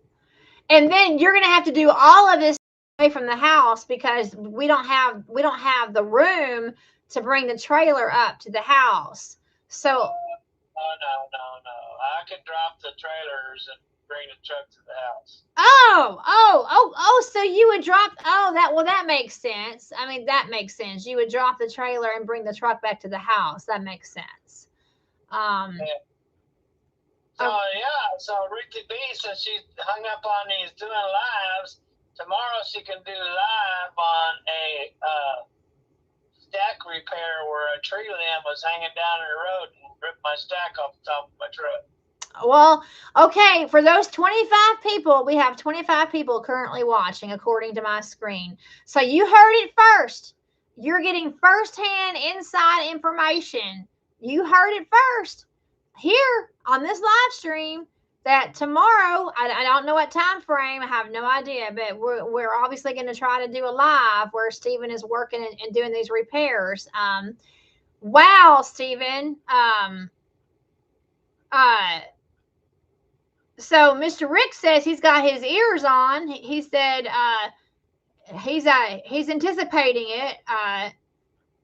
Rick Charger Mopar down in Florida says he's anticipating this, but I don't know what time. I mean, I can't tell you what time the live will be, but apparently, y'all are first to know that tomorrow's going to be a very big and eventful day.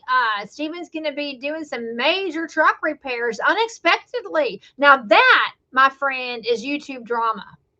That, my friends, is unexpected crisis.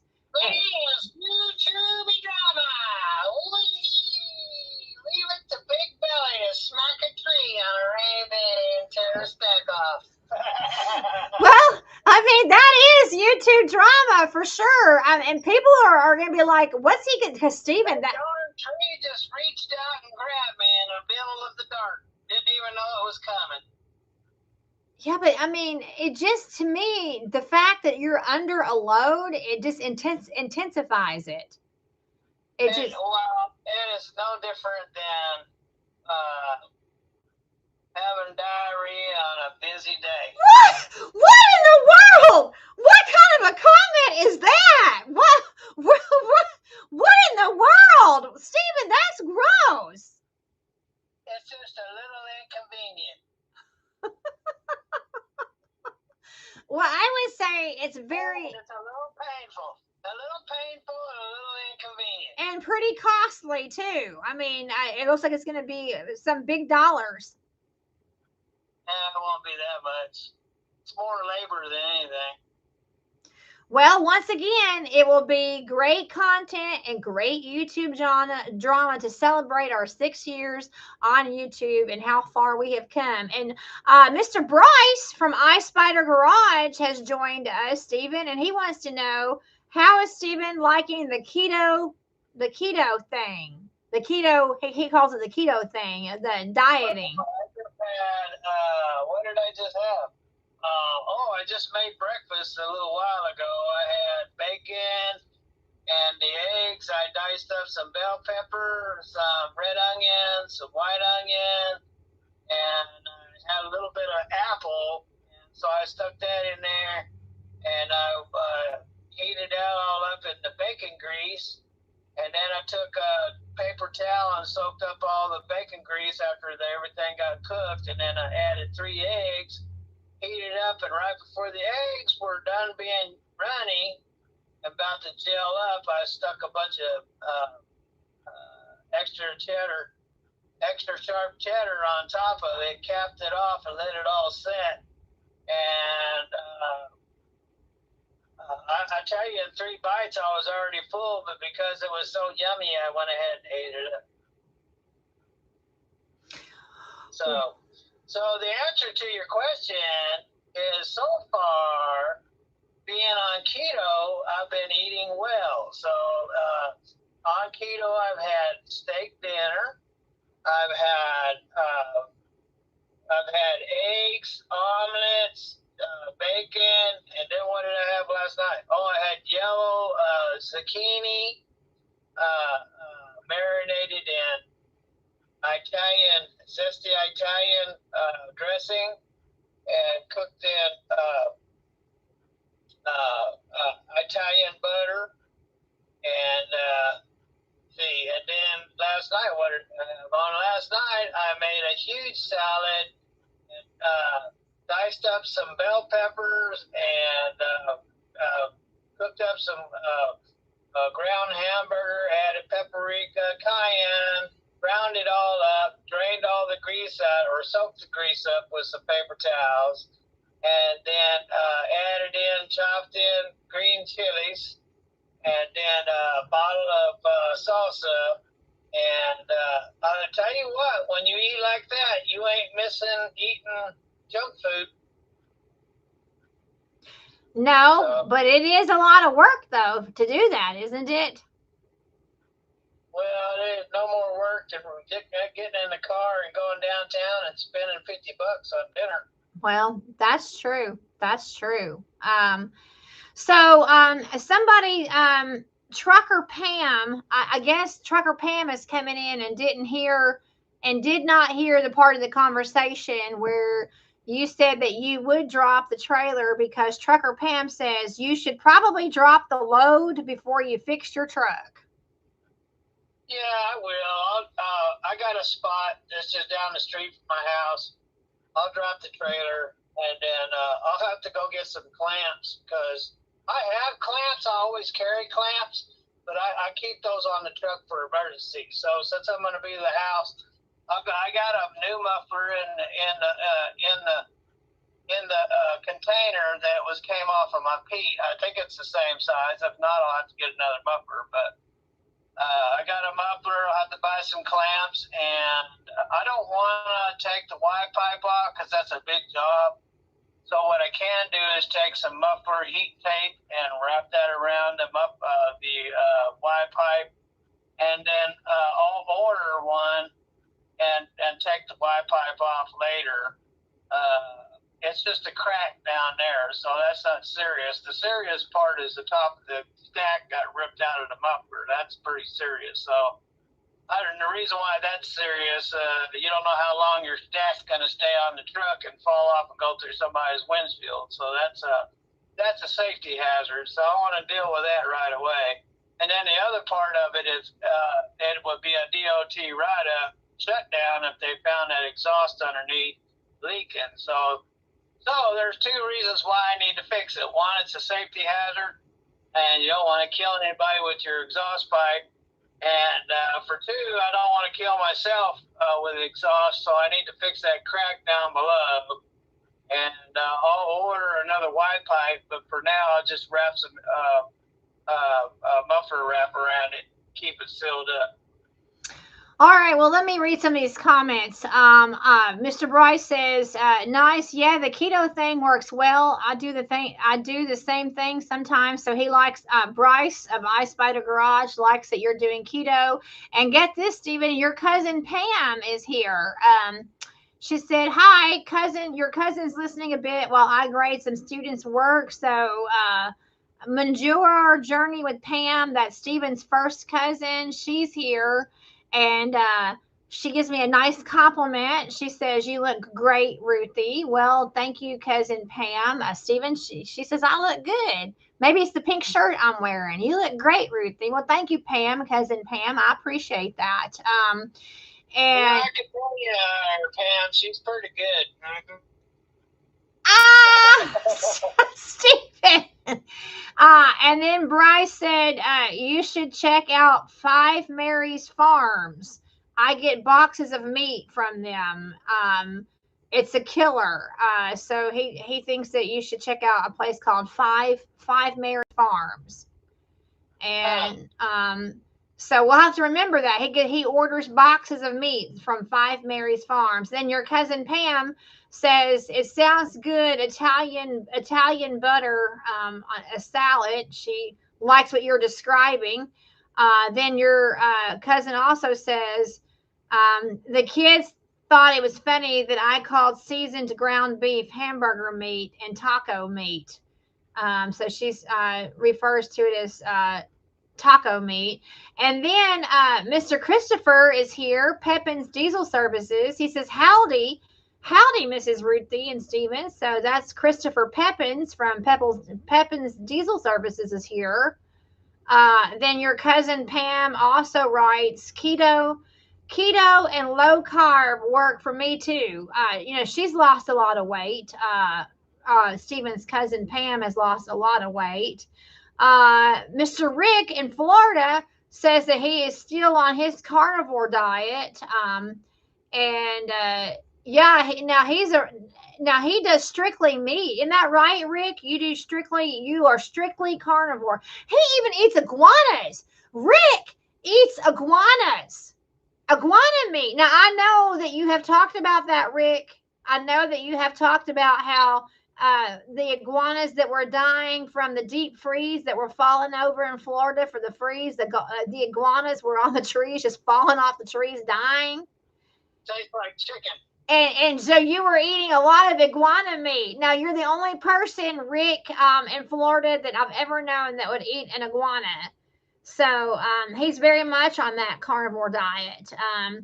Thank you, Pam. Pam says you're welcome. Thank you, Pam. And Rick says meat, eggs, cheese, and yogurt. So in addition to meat, you also eat eggs, cheese, and yogurt. And then Rick also says, yes, I eat iguanas and Muscovy ducks. Is it Muscovy? Muscovy ducks, that you eat iguanas and ducks. And then he calls it parking lot chicken.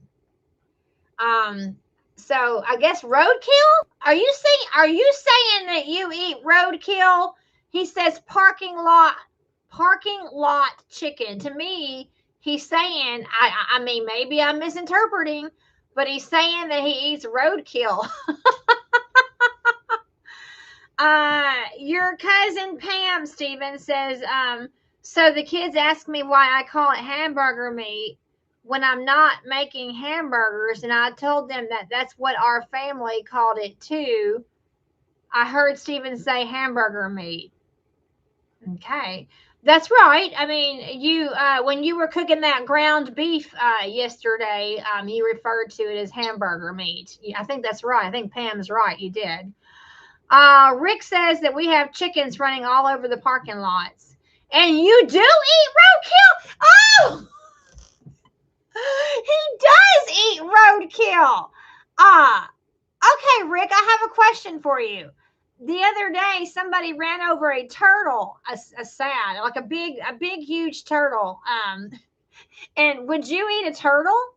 What if it was a dog or a cat? If somebody ran over a dog or a cat, which happens sometimes around here, I see dogs and cats, unfortunately.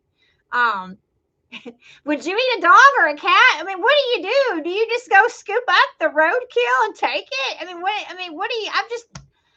I'm beside myself that you eat roadkill. I mean, I've never heard somebody admit that they eat roadkill. I've never heard somebody say that. Oh, Mr. Bryce, Stephen is getting excited. Mr. Bryce from Ice Spider Garage, he says, this is the place. In other words, we're getting some good topics in here. And he's like, this is the place. And then your cousin Pam, she says, oh my, roadkill. And then Rick says, I don't eat pets, but I have eaten turtles. But if it's a stray cat or a stray dog, it's not necessarily a pet. I know in Korea they eat dogs, but you've eaten a turtle? I've never eaten a turtle. But yeah, Pam, that's sad. I see people run over turtles a lot. Where we live, big, huge tortoises big ones come out and they're in the road. And sometimes I think people hit them on purpose. I really do. I think that some people hit them on purpose. And it's just cruel and sad. And when you see the cracked shells of the turtle in the road, it's really sad. So I always try to straddle. If I see a turtle in the road, I always try to straddle it where I don't hit it. Because I don't want to hit a turtle. I don't want to hit anything. I killed a coyote one time and that about broke my heart.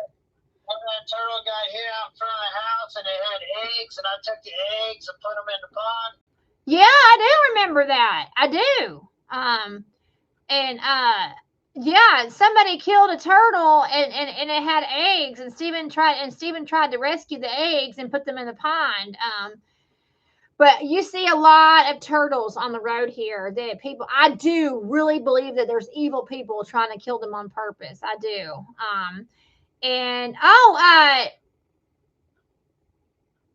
Virginia's back in the conversation. I haven't had a chance yet to show your clocks, Virginia, but Virginia says that my family has always called it hamburger meat, like the ground beef. Yeah, I mean, I can understand. It's ground beef, and you refer to it as hamburger meat. And yes, Pam, it is sad about the turtles. And Rick says that snapping turtle is nasty. So he's eating. So Charger Mopar in Florida, Mr. Rick, says that he has eaten snapping turtle and that it's nasty. And he also says, I have picked up a lot of turtles and thrown them back in the canal. And I don't, if every time I have picked up a turtle, I have to be very, very careful, And you have to learn how to pick it up right. Because they will pee on you. I have been peed on by so many turtles. It's disgusting. You're trying to rescue them. You're trying to rescue them and get them out of the road. And you're trying, I mean, there's so many turtles that come up. In fact, I saw one today on the road. And if you get out of the car and if there's no traffic coming and you try to rescue it and pick it up and put it in the grass far away from the road, you have to hold it where the bottom is down because they will pee on you. Why'd you hold it over your head? No, but I have been peed on by so many turtles, and it's like, turtle pee. Hold it over your head. That way you can have a turtle shower. Oh, a turtle shower. Your cousin Pam. Man, the discussion, the comments are really coming. Thank you all. The comments are coming. So Pam is talking to Virginia, and Pam says, "Thank you, Pumpkin. I'm going to tell the kids that it's not just me." That's right. I think a lot of people refer to ground beef as hamburger meat.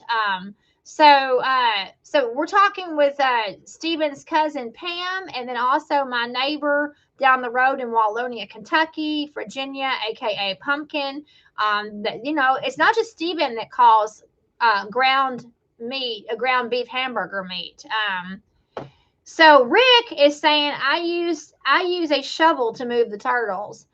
Well, I mean, if you happen to have a shovel with you, but I don't carry a shovel around with me. Maybe I should. Maybe I should carry a shovel in the back of the pickup truck. I mean, it's big enough. It's a truck bed. It's big enough to put a shovel back there. But yeah, it's a bad thing to try to pick up a turtle and have them pee on you. Your cousin Pam, she says, "Oh, like a frog pees on you when you pick them up." Yep, I've been peed on by frogs too. Frog pee. So yeah, when you pick up an animal, their reaction is going to be they're going to pee on you. Okay, so your cousin Pam, Stephen, your cousin Pam's been very active in our conversations, in our comments, and she said apparently the Gen X and youngers in California just now call it ground beef. Okay, so they just refer to it as ground beef. They don't refer to. They don't have actual ground beef in California anymore. Did you hear that, Pam? Say it again, Stephen. I said, do they actually have real ground beef in California anymore? Not imitation meat. I don't know. Pam, can you answer that? Do they actually have real ground beef in California now and not imitation meat? But yeah, other people such as Virginia and ourselves refer to it as hamburger meat. I mean, I grew up calling it hamburger meat, even if I'm not making a hamburger patty, if it's ground beef, I grew up calling it hamburger meat. But maybe that's a generational thing, maybe. But Stephen, getting back to the truck, I am very concerned and I'm very sorry that this is going to set you back, and but I'm thankful that you know how to do it. I'm so thankful that you, as an owner operator and not as a company driver, but as an owner operator, you have the knowledge and the ability to be able to do it.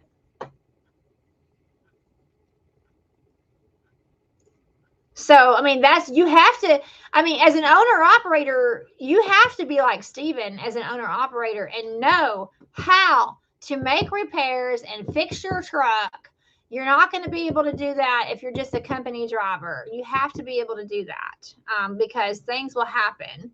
Cousin Pam's daddy was a owner operator her whole life. So she just made, okay, so your cousin Pam's father, your uncle, was an owner-operator his whole life? Yeah, Uncle Robert. Uncle Robert. So Robert is Pam's father. Yeah. So Pam just said, yeah, they have fake meat. They have fake meat, but we have Harris Ranch nearby and buy Costco grass-fed beef. But yes, they do have fake meat there. And then she also says, I don't buy that impossible meat, that fake meat. So Pam, tell me in the comments about your dad Robert, Stephen's uncle, being an owner operator. Say something in the comments about that. So your whole life your father was an owner operator? She said, yes, sir. My dad was an owner operator and he fixed his truck. That's right. He fixed trucks, fixed cars, painted trucks. It's in the DNA.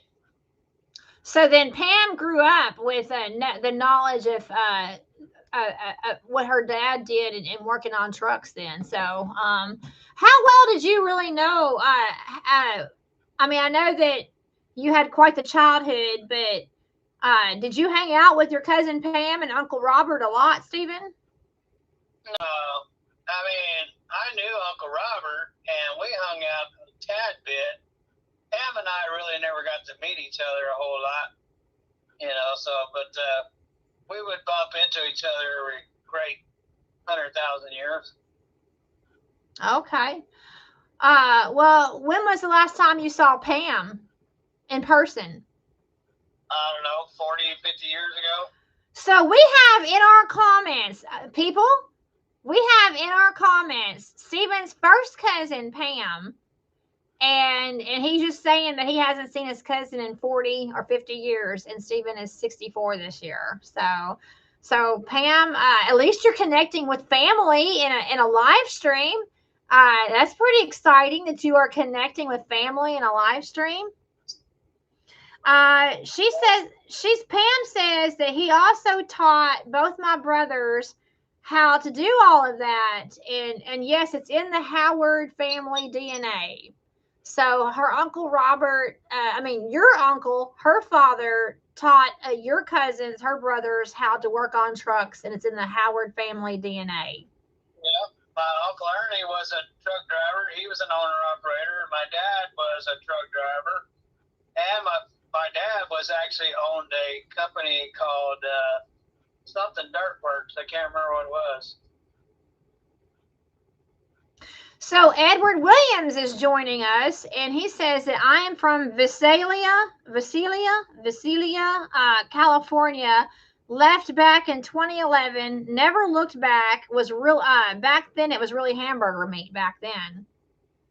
At least in 2011 they had real hamburger meat. How do you say that? Is it Visalia, Stephen? Visalia. And how close is that to Bakersfield?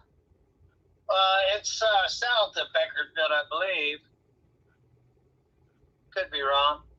So then Pam says we mainly got to see each other at family gatherings. So she only saw you when y'all had like family reunions then. Well, I mean, I never hung around Bakersfield a whole lot. I was down there when I was a teenager, and I seen Pam around back when I was a teenager, and then so I really wasn't around Bakersfield a whole lot. So she said that Stephen was the older cousin, one of the older cousins, and we played around with Granny's ice cream truck. That's right. So remember I was telling you that Granny had ice cream trucks? Okay. And I don't know. I think maybe Pam worked on the ice cream truck. I never worked on it, but I stayed at Granny's house there for a little while before I went to work in the oil fields. So I stayed at my Granny's house. So I believe Pam was, because Pam's dad, Robert, I believe, was the one that got my Granny into the ice cream trucks. And so they all had a little bit of knowledge about the ice cream. I never had anything to do with the ice cream. I ate a lot of it, but I didn't. I never worked on it. I'd ride to town with Granny to go get what you call it, ice. That ice that burns you. It's made out of gas. I forget what it's called. Oh, dry ice. Dry ice. Yeah, try to go to town and get dry ice every day and pack it underneath the ice cream, keep the ice cream cool. So I would go to town with her to do that. And so anyway, yeah, that was back in the 70s. So your grandmother actually drove the ice cream. She was the ice cream. My granny didn't drive the ice cream truck. My granny owned the business. Oh, she owned the business, but she was not the driver. Okay. No. Okay. Yeah. So Pam is saying that she's 56 and a half, and you're going to be 64. So you're 8 years older than your cousin. Yeah, see, well, Uncle Robert is, I think that's the third boy down from Dad. Dad was the oldest of the children, so, you know. Right, your father, Jim, was the oldest, and then her father, Robert, was third down. Is that what you're saying? Yeah, the third boy. The third boy. Okay. So you're 8 years older than Pam. So when she said that you were an older cousin, so Edward Williams says that Visalia is 45 minutes from Bakersfield. That's Visalia. Called Visalia. Okay, Visalia. It's 45 minutes from Bakersfield. Pam says, yes, my dad bought Uncle Ernie's truck. I remember hearing Uncle Jim had a tractor to fix roads and stuff. Yeah. He did. He had a company called something Dirt Works, and he had graders, and he had. That's what he had. He had the machinery to make roads. That's what he had. Okay. I kind of remember you talking. Not asphalt roads, but he could make roads, out in the country. Right. So he had the equipment to make roads. Okay. Well, she remembers that. She said Uncle Jim, which is Stephen's dad, Uncle Jim, had a tractor to fix roads and stuff. So she says, I was too young to work on it, but we rode with Granny to Nestle to pick up ice cream. Yeah. Anyway, yeah, that was back in the 70s. And Pam says that she remembers the dry ice too. She said, oh yes, the dry ice. Yeah, never stick your head in the box to get the dry ice. If you do, don't breathe. Oh wow! What could happen? Well, the dry ice will totally steal your breath away. So you can't breathe. So Pam writes, I got to go to town one time too, but she drove her red car to an ice place off Union, and Aunt Shirley and Alice drove the ocean truck. Yeah. I remember that. What's the ocean truck? The ocean truck. Well, that's what she said. She said Shirley and Alice drove the ocean truck. All of the ice cream trucks had their own paint job. They had to be appealing to children. So, I guess it was the one that had the ocean paint job on it. Oh, so it was a paint theme. It was an ice cream truck that had an ocean paint theme on it. I think so, yeah. So Pam is confirming that Visalia is 45 minutes north of Bakersfield. She said that's correct. 45 minutes north of Bakersfield. Okay, it's north of Bakersfield. She said we had a large Easter gathering. Oh, you have pictures of this. My brother Jimmy had made it to a couple of those, but I was never in any of those. Ever. She said we had a large Easter gathering at Uncle Jim and Aunt Nancy's house in in Watsonville, California, and we have a picture of us sitting up on the side of the mountain. Jim gave us his records at that time. Yeah, I remember that. Sure did. I was 11 years old. You've seen those pictures where we took pictures on the side of the mountain? Yeah, I have seen those pictures. So she was in those pictures and she remembers. I have seen those pictures. Yeah, that's telling you that I grew up in a resort. That's when I lived up in the resort. Okay, yeah, a large Easter gathering at Uncle Jim and Nancy's house in Watsonville, California. We have a picture of us sitting on the side of a mountain. And then Uncle... Well, it was very unusual because we always had Easter gathering down at Granny's place. And so it was very unusual to do it somewhere different. And my dad's side of the family, it's a huge family. I mean, you know, when they all show up, it's easy to count 100 people. So, you know. Yeah, because there were so many siblings. That's right. And then all the cousins and all that. She said that she was 10. She thinks that she was 10 years old when about that time frame. But then you would have been 18 if you're 18 years old. I mean, if you're 8 years older than her, then if she was 10, you would have been 18. Well, well, we moved away when I was 12, so she had to be younger than that. She said that was fun, that we all went there for that Easter. She said that was really fun. So, yeah. So Pam, you had to have been a whole lot younger than 10. You had to have been. And then she said, oh, well, maybe 8. I can't recall. Yeah, well, we had moved away. See, I was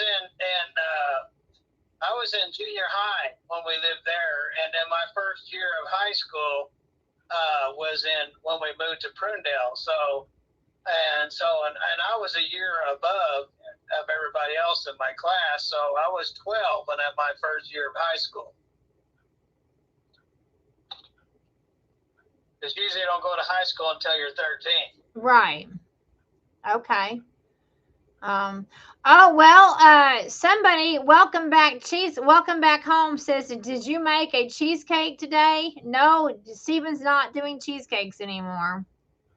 No, I got to get it right. I've been off of my diet for a year and a half, and I've been getting some high blood pressure and overweight, and I just need to get right, so...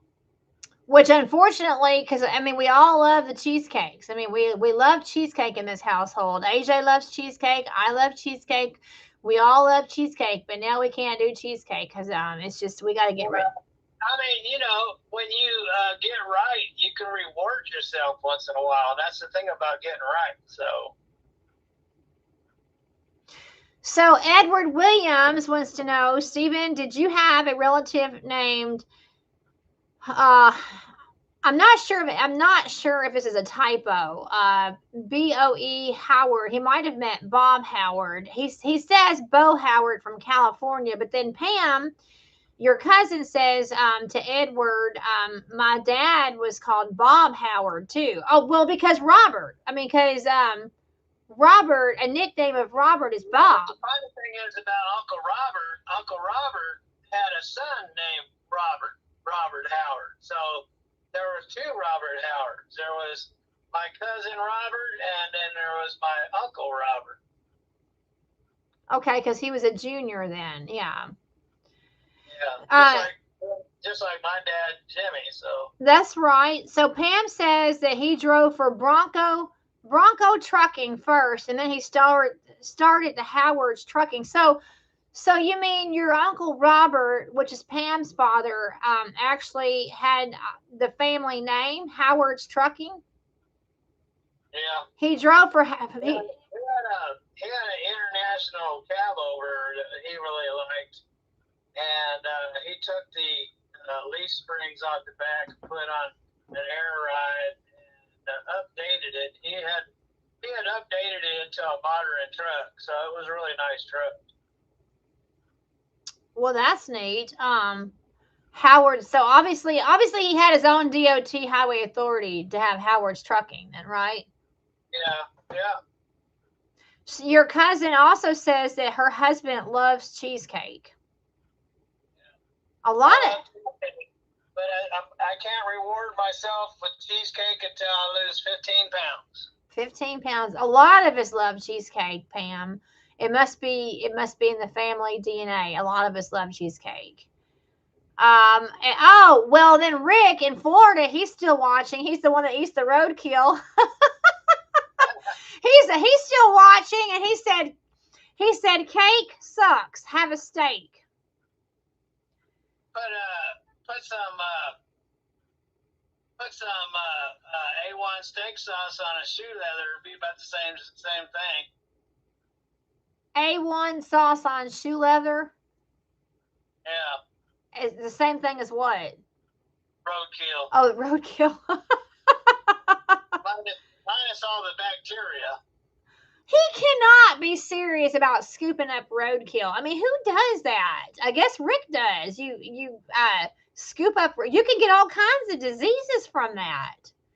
All kinds.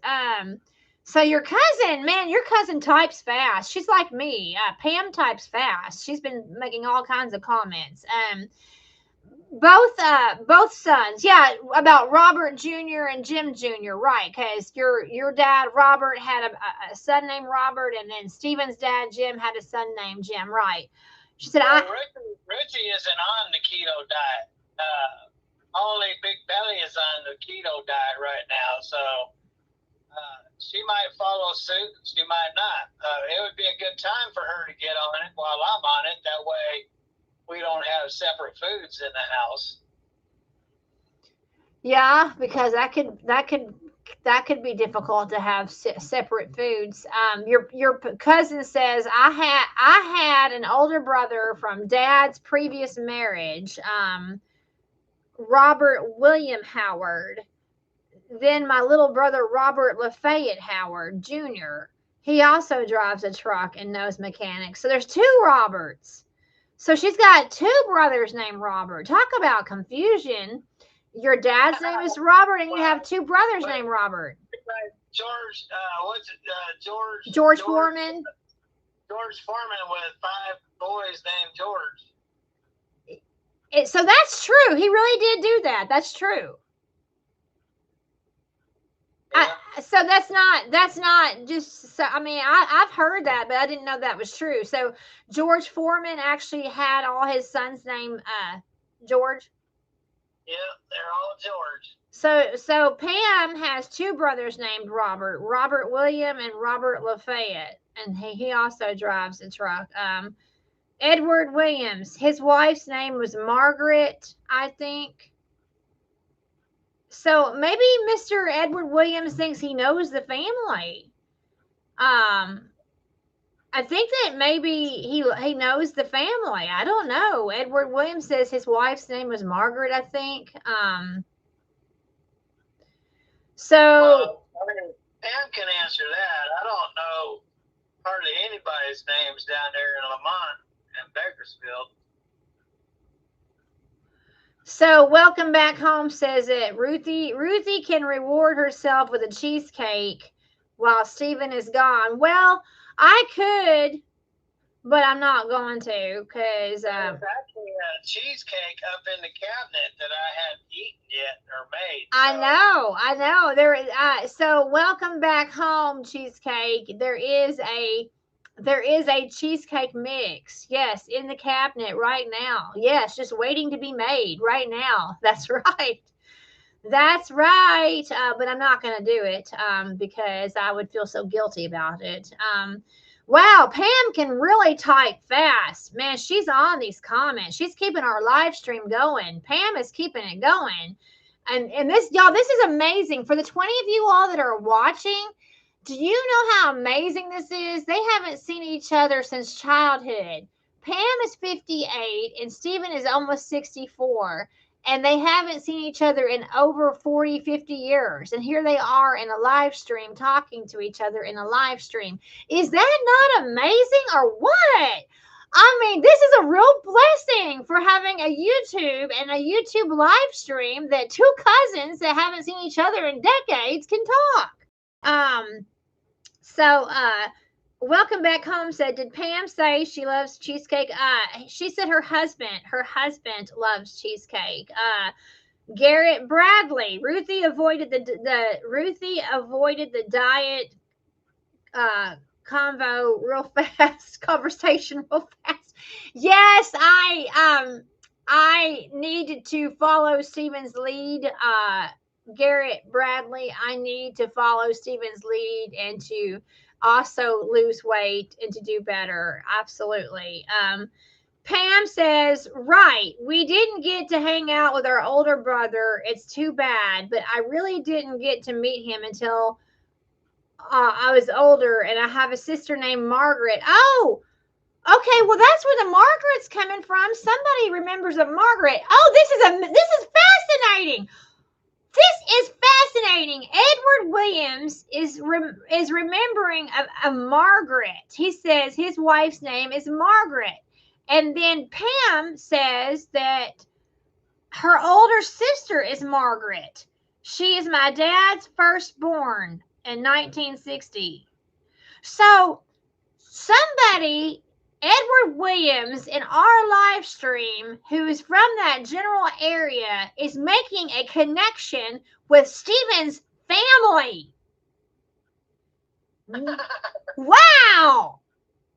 You talk about small world, because he's remembering somebody named Margaret, and your cousin Pam said that her sister's named Margaret.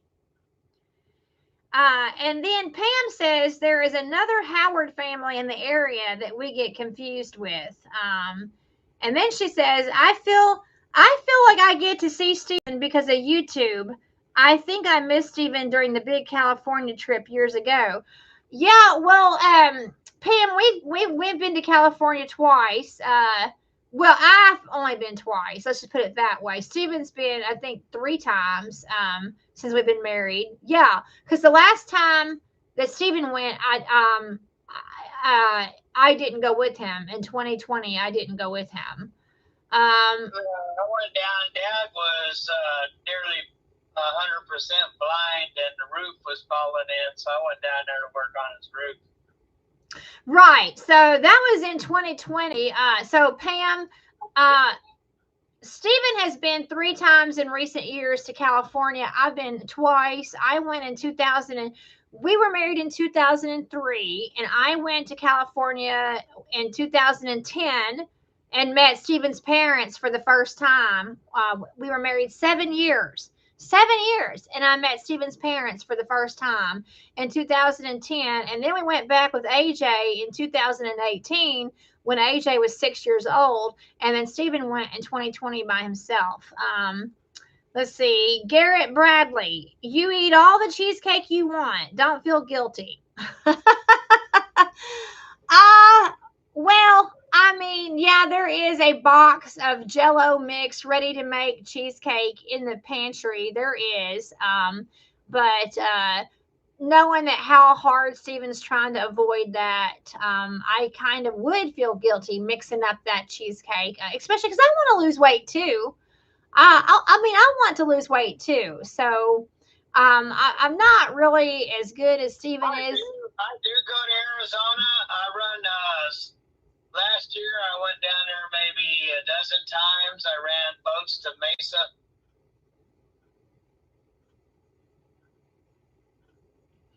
Okay. Oh, okay. Because somebody asked you, Bryce asked you if you ever go to Arizona. Okay. All right.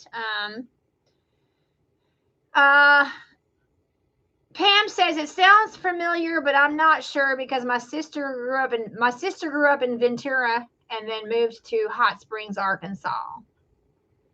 Edward says the Howards I grew up are from Visalia and Tulare.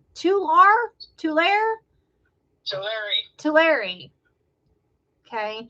And you just answered Bryce about does Stephen ever go to Arizona? Then I saw that comment that Welcome Back Home took away. I saw that comment.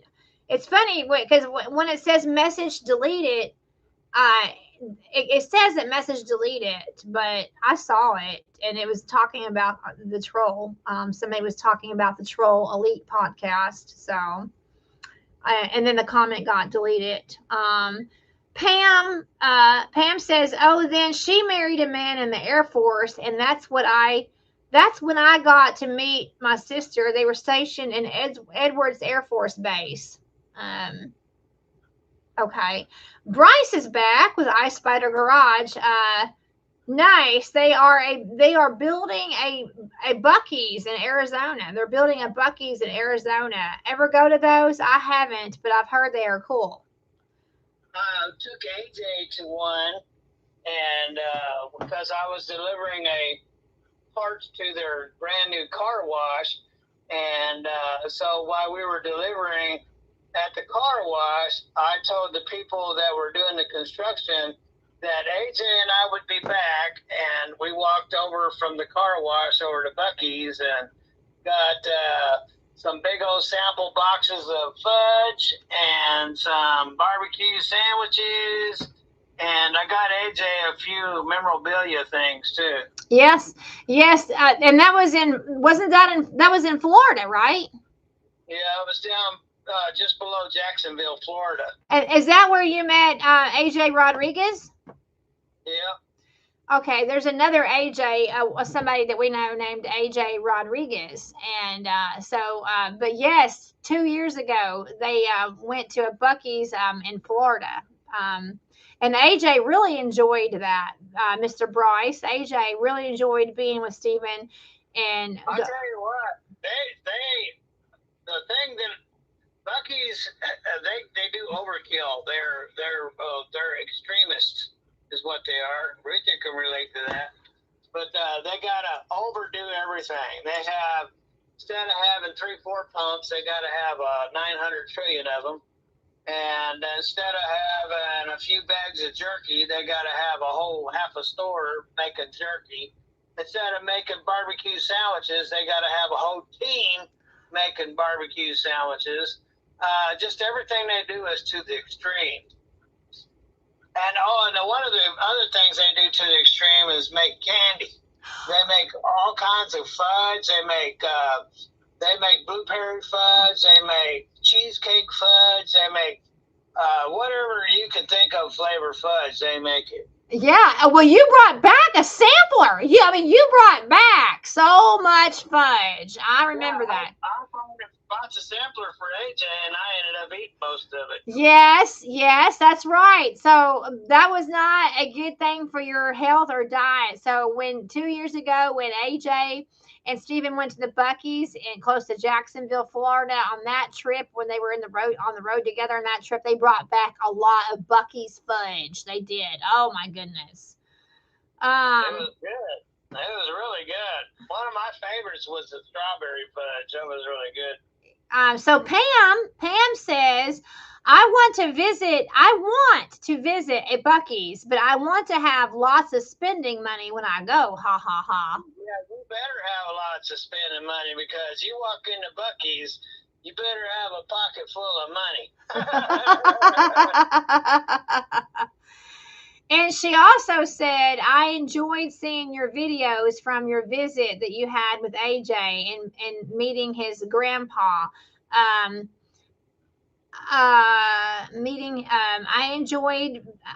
enjoyed seeing your videos from the visit you had with AJ meeting his grandpa. I'm not sure I understand that comment about meeting his grandpa. AJ didn't meet his grandpa. Yeah, AJ got to meet his grandpa. He met Uncle Jim when we took him. Oh, remember? She's talking about those videos. Okay. I thought she was talking about the birthday videos. Oh, yeah. I thought she was talking about the birthday videos. But yes, AJ got to meet Jim and Nancy for the first time. That's right, Pam. I'm sorry. I just got confused on which videos you were talking about. But when AJ was 6 years old and he got to meet Jim and Nancy, the one time only that he ever met his grandparents on Stephen's side of the family when he was 6. I tell you what, my dad was just just taken in by AJ. My dad just fell head over heels for AJ. He just loved AJ. Yeah, he did. Oh, wow. The house wren, the bird clock is going again. And the house wren says it is now 4 o'clock Central Standard Time. But yes, okay, Pam, that's right. It's just when she was referring to when they went to see Uncle Jim. And that was in 2018 when AJ was 6. That was 8 years ago. Pam, wow, that was 8 years ago, and that was the one and only time that little 6-year-old AJ got to meet Stephen's parents. And yes, Stephen's dad really loved meeting AJ, sure did. Mr. Bryce says that he hears that the barbecue at Buc-ee's is a killer. It is. You'll enjoy that if you ever have. Make sure you get a couple of them. Don't just get one. And they're not cheap, but you'll be sorry if you walk out of there with just one sandwich. Yeah, because you'll want more. That's right. That's right. Well, Stephen, give us a nugget of truth. The title of this live stream is 6 Years on YouTube. So now that we have a captive audience and people are listening to you on this phone call, tell us, wait a second, Jason Howell says very good barbecue at Buc-ee's. So Jason Howell says that yes, Buc-ee's has very good barbecue. But tell us, Stephen, what is the biggest lesson you have learned in 6 years on YouTube? The biggest lesson about YouTube, ladies and gentlemen, and I do want you to hear this, because you need to know, don't even bother trying to be a YouTuber if you don't have the passion to share your life. Because if you don't have a passion to share your life with the world, or if you don't have content like building models or whatever, or blowing up balloons, then don't even bother, because if you don't enjoy making videos and being dedicated to sharing your life with the world, don't even bother, because it's really, some people make it. Some people make tons of money. Some people, but not everybody does. We've been doing it for 6 years, and we've hardly ever made any money on it. Just this last year or so, we averaged between $400 and $600 a month, which is not even comparable to making 10,000 videos and all the hours that went into it. So if you ever do get into YouTube, make sure that you have some passion. It's really something you want to do, because it takes a lot. It's a lot, and not to mention you're opening yourself up to the world. But there's a lot of rewards to it too, and some of the rewards are the people that actually can't wait for your next video, and the people that have watched your videos for years, and they feel like they know you, and they'll all of a sudden just come up with a comment like something that happened several years ago. Well, you done forgot about it, but the people that watch your channel religiously, they haven't forgotten. And so there's a lot of rewards with sharing your life with the world, especially when you want to share your life as being a Christian in this world. That's the biggest reward that we take from it, and that's the number one reason why we did it, was because we wanted to share our lives as Christian, a Christian family living in the world. So if you don't have the passion to do it, then don't do it for the money, because more likely the money won't be there. That's why Ricky and I are in the top 2% of YouTubers, and here we are in the top 2%, and we only have right at 15,000 subscribers and make between $400 and $600 a month. And so what does that mean? 90% of the people that are YouTubers have less than 10,000 subscribers. And, and it takes a lot of work. So if you're going to do it, don't do it for fame. Don't do it for money. Do it because it's a passion and you really want to share your life with the world. I couldn't have said it better myself. And Mr. Bryce from iSpider Garage, he says, I agree with Stephen. He says, I agree with Stephen. And, but that's correct. I could not have said that better myself. You have to do it for the passion. You have to, because right now we're just making pennies on the dollar on it. I mean, and some people would be like, that's it. We're not doing it for the money. We're doing it because, well, as a Christian, you're supposed to be a light in the world. And what better way to be a light in the world than to show your life as a Christian to the world? So that's what we're doing. And if y'all that have been with the channel for a long, long time know that we go through a lot of grief. Whereas none of it's fake. But most of my videos are unedited. And so we go through a lot of ups and downs. And that's part of living. Not only for Christians, but for the world too. So, you know. Absolutely. Real quickly, your cousin Pam says that those videos must have been on Facebook. The videos of AJ meeting his grandparents for the first time. Yes, Pam, those videos were on Facebook because that was before our YouTubing. We've been YouTubing for 6 years today, and that was 8 years ago. So yes, those videos of AJ meeting his grandparents were on Facebook. Pam made a comment about YouTube. She said, right, many of our family don't understand why we share our life. For me, it was a way to help even one person with health and wellness. I'm not monetized yet. I've barely made it to 1,000 subscribers. And I'm definitely not planning to see any money. Because she's done a major weight loss journey. Stephen's cousin Pam has done. Her channel has focused a great deal on her weight loss journey. Yeah. My channel's named Big Belly, but she's done a weight loss channel. Isn't that wild? That's wild. That's right. Our channel has the name Big Belly in it. And you would assume that with a name like Big Belly that it would be a weight loss channel. But it is, Pam. It's surrounded about a lot of the same issues. That's where the name came from. Because during the time of the creation of the channel, I was dealing with stage 3 kidney disease because I got up to 240 pounds. And I was eating out of truck stops, and I was eating candy, and I was just eating really unhealthy. And I was on my way out of this world. But the Holy Spirit told me if I come out of this world that way, that he would send me back to my dead, beat-up body, and I would have to deal with it. And so I took what he said to me and decided I better get right. And that started my journey to eating healthy and learning how to eat the right foods.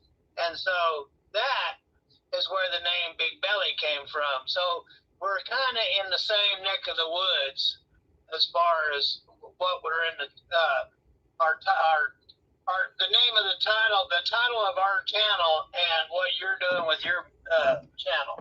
Right, absolutely. So, Pam has lost a couple hundred pounds. I mean, she's lost a couple hundred pounds. So, very significant. Man, she types fast. Wow, she reminds me of me. I type fast too.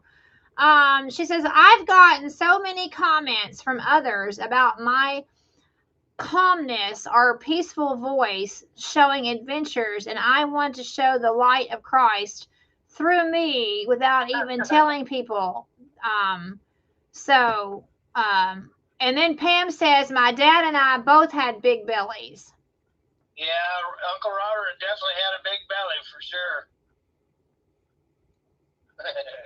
So your Uncle Robert was a big man, Stephen? No, he wasn't a big man. He had a big belly. Oh, okay. So he was a short man with a big belly. Yeah. But that's the thing about the title Big Belly. Just about everybody in the world could relate to Big Belly. But Pam writes there, she said, my dad and I both had big bellies, but she's lost a couple hundred pounds. So So you all make a note of that. It's Manjaro Journey with Pam. So those of you that are watching, the 16 people that are watching, this is Stephen's first cousin, Manjaro Journey with Pam, and she said she's close to 1,000. Are you said I've yet barely made it to 1,000 subscribers, but anyway, check out her channel, and then that way you're still connected to the Howard family. She says, I was obese for decades. My dad had a sweet tooth and he had type 2 diabetes, and both my older brother and sister had type 2 diabetes. So she's down to 165 pounds. Wow. She said that's very true about Stephen, about you having the name Big Belly in your title. And so you all, again, we're talking to Stephen's first cousin, Pam, that Manjaro Journey with Pam. That's Stephen's first cousin, and she has a significant weight loss journey channel. So go check her out. So it looks like she says she's down to 165. Well, if you don't mind me asking, what was your heaviest? I mean, obviously you talk about it on your channel. If you're down to 165 pounds, Pam, what were you at your heaviest? So anyway. Oh, she said that her dad was short and he looked 9 months pregnant. Yeah, he always had a huge belly. Uncle Robert did. He was short and looked 9 months pregnant. Yeah, he was the shortest one. Uncle Robert was the shortest one of the boys. I don't know if he was shorter than me or not. I can't remember. Welcome back home wants to know if the cats are napping. Well, welcome back home. They're outside. They may be napping. October and Joy Boy may be napping, but they're outside right now. They're not in the house. The cats are not in the house right now. Well, Stephen, this has just been incredible to really connect with your cousin Pam. I'm so sorry that every time you've gone to California, you haven't had a chance to see her. Yeah, well, when we were in California, I told you then that I could spend 6 months down here visiting family members.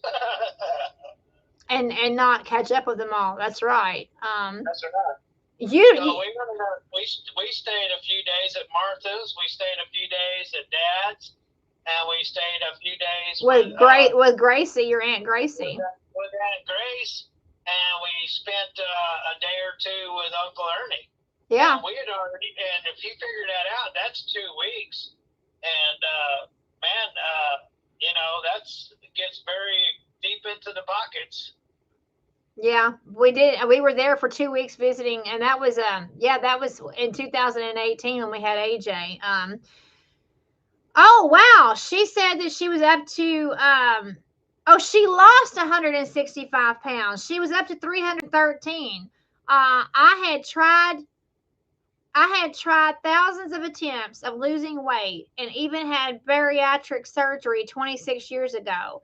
And now I needed help for my blood glucose too. So I walked, eat low carbs, and had and for almost 3 years at it. So she was 313 pounds, and now she's at 147 pounds, and she's lost 165 pounds. Well, all I got to say is that I know you already know, but make sure you get all the healthy nutrition you can, because your body's going to require it. So I'll go ahead and put it out there since we're talking about it. I mean, we have quite an audience. Oh, right. She says, I'm so glad that I got a chance to catch up with you here too. So Pam is excited about joining our live stream. It's been great. So Pam, here's my confession. I have been yo-yoing really bad. Oh, well, go ahead, laugh. I've been yo-yoing. My heaviest was 200. my heaviest was 240 pounds. And 4 years ago, I was 240 pounds. That was my heaviest. And I had gotten down to 176. I had gotten down from 240 to 176. Well, today I clocked in, or I weighed in at 206. So today, May the 27th, 2026, I was 206 pounds. So that means that I have put 30 pounds back on. Because if I got down to 176 and today I was 206, then I put 30 pounds back on. And I'm very sad about that. That I went from 240 to 176 and now I'm back to 206. So I'm very mad at myself about that. I'm still not quite 240, but I have gained 30 pounds back that I had lost. Pam says, I know I was always either in college and then working a teacher. Now I'm still a college counselor. So I don't know if you knew that your cousin Pam is a college counselor. Stephen, did you know that? No.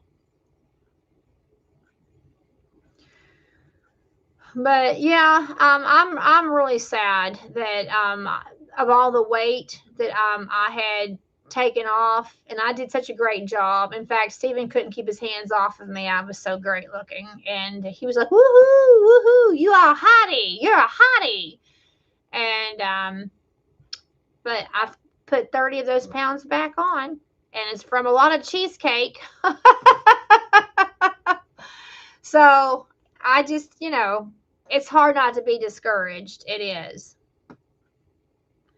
Pam says, I'm sorry. I added a GLP. I added a GLP one 3 years ago, and oh yes, I have to focus on nutrition and take extra vitamins and supplements because of having the gastric bypass. So I just think this is amazing. And I praise the Lord and I thank the Lord that we're having like a family reunion right here in this live stream. A family reunion right here on our 6-year anniversary on YouTube. Stephen, can you give me a comment about, have we learned any lessons about the haters on YouTube? Are there lessons to be learned about the haters on YouTube? Well, Ruthie, ladies and gentlemen, really struggles with the haters because Ruthie grew up in a Christian family and she was sheltered, and then she went to a Christian college where she was then also sheltered. So she's not really exposed to the evils of the world, where it's just the opposite for me. And so to me, the haters are normal. You can't pass through life without the evil, because evil is all around us. And to me, I don't even let it ruffle my feathers. And when it does, then I have to get right with the Lord, because it should have never ruffled my feathers in the first place. And another thing too, if you're going to have a YouTube channel, that you're going to have a true audience, which means that you're going to have people that disagree with you and they don't like you. And then you're going to have those that love you and that are going to be there for your next video and can't wait and anticipate in the next one. So that's a true audience. You're going to have the haters and you're going to have those that love you at the same time. And the haters and the hate and all the negative comments actually do help your channel grow. That's what the professionals say anyway. Yeah, the professional YouTubers say that. Well, Tim told you that anyway. I mean, Tim said that the haters actually. Tim said it. Randy with what do you call it? Randy Auto auction rebuild. Yeah, when he first started, he really struggled with the haters. Now, it's just part of the day, so. Well, yeah, I mean, Stephen and I are, Stephen is so calm about it and it just doesn't really bother him. And I have to catch myself. And I have to do a lot of self talk and a lot of praying. I have to, when somebody spreads falsehoods about you that are not true, really bad stuff. Yes, Pam, she says, oh gosh, those trolls and haters. And Yes, when people say things that are totally not true about you, and yet they have their own audience. They have their own audience and their own YouTube channel followers that believe everything that they say about you. And so you have people believing horrible things about you that are not true. And it's very, very hurtful to me and very painful to me. But I'm trying to learn not to go and looking for it. I'm trying to learn not to just go and look for it. Because it's always going to be there. And people are always going to say, the more successful you are on YouTube, you're going to get more haters. Because Stephen, would you agree with this? Stephen, would you agree that a lot of their hate comes from jealousy? I'd say a lot of their hate comes from the Nephilim. Right. From the dark side. So your cousin, being lost. So, So I don't really want to get into the hater comments or even give them the time of day. I know you're good at that. I mean, Steven's really good at that. I'm the one that struggles with that. I'm just being honest. So to me, I'm ready to get off the channel if that's what we're going to talk about. Oh well, no, we'll move on because anyway, just one more statement on that. So for me, anyway, the lessons that I have learned, and it's become more strong in this 6th year. This is our 6th year. Just knowing that it's always going to come at you, and you're always going to be a target, and you just have to deal with it. But you don't have to deal with it. That's just it. Just let it.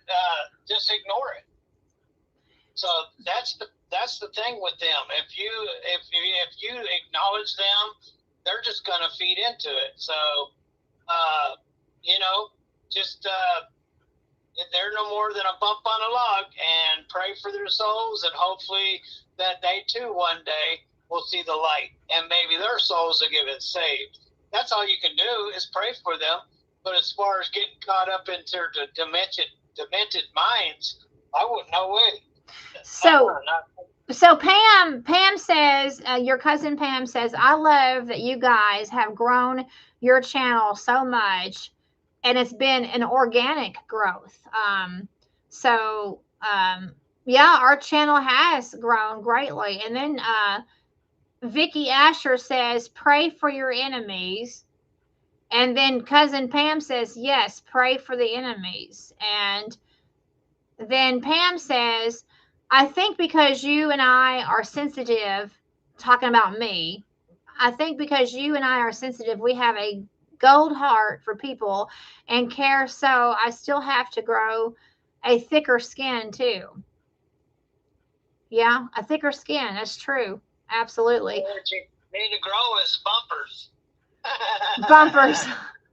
Bumpers. And Pam says that she's been a high school, a health teacher in high school for 5 years.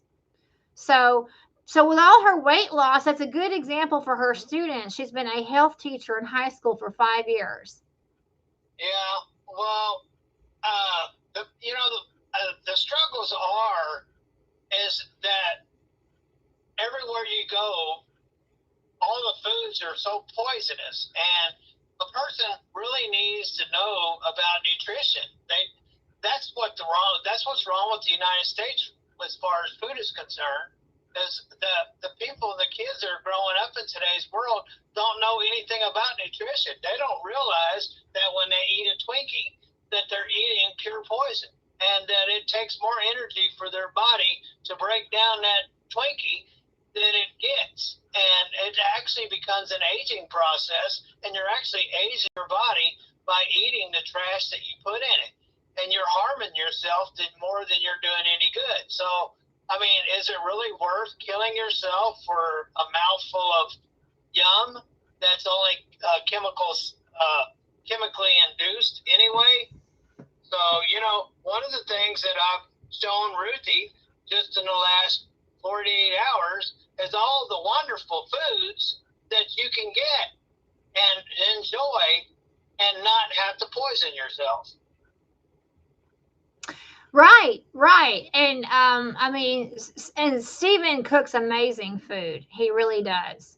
And so I know we have videos out there about him making cheesecake and enjoying donuts. I mean, we've made all kinds of videos about him making homemade donuts and cheesecake and all the good sugary stuff. Well, so now we have to go in a different direction. That's something, Ruthie.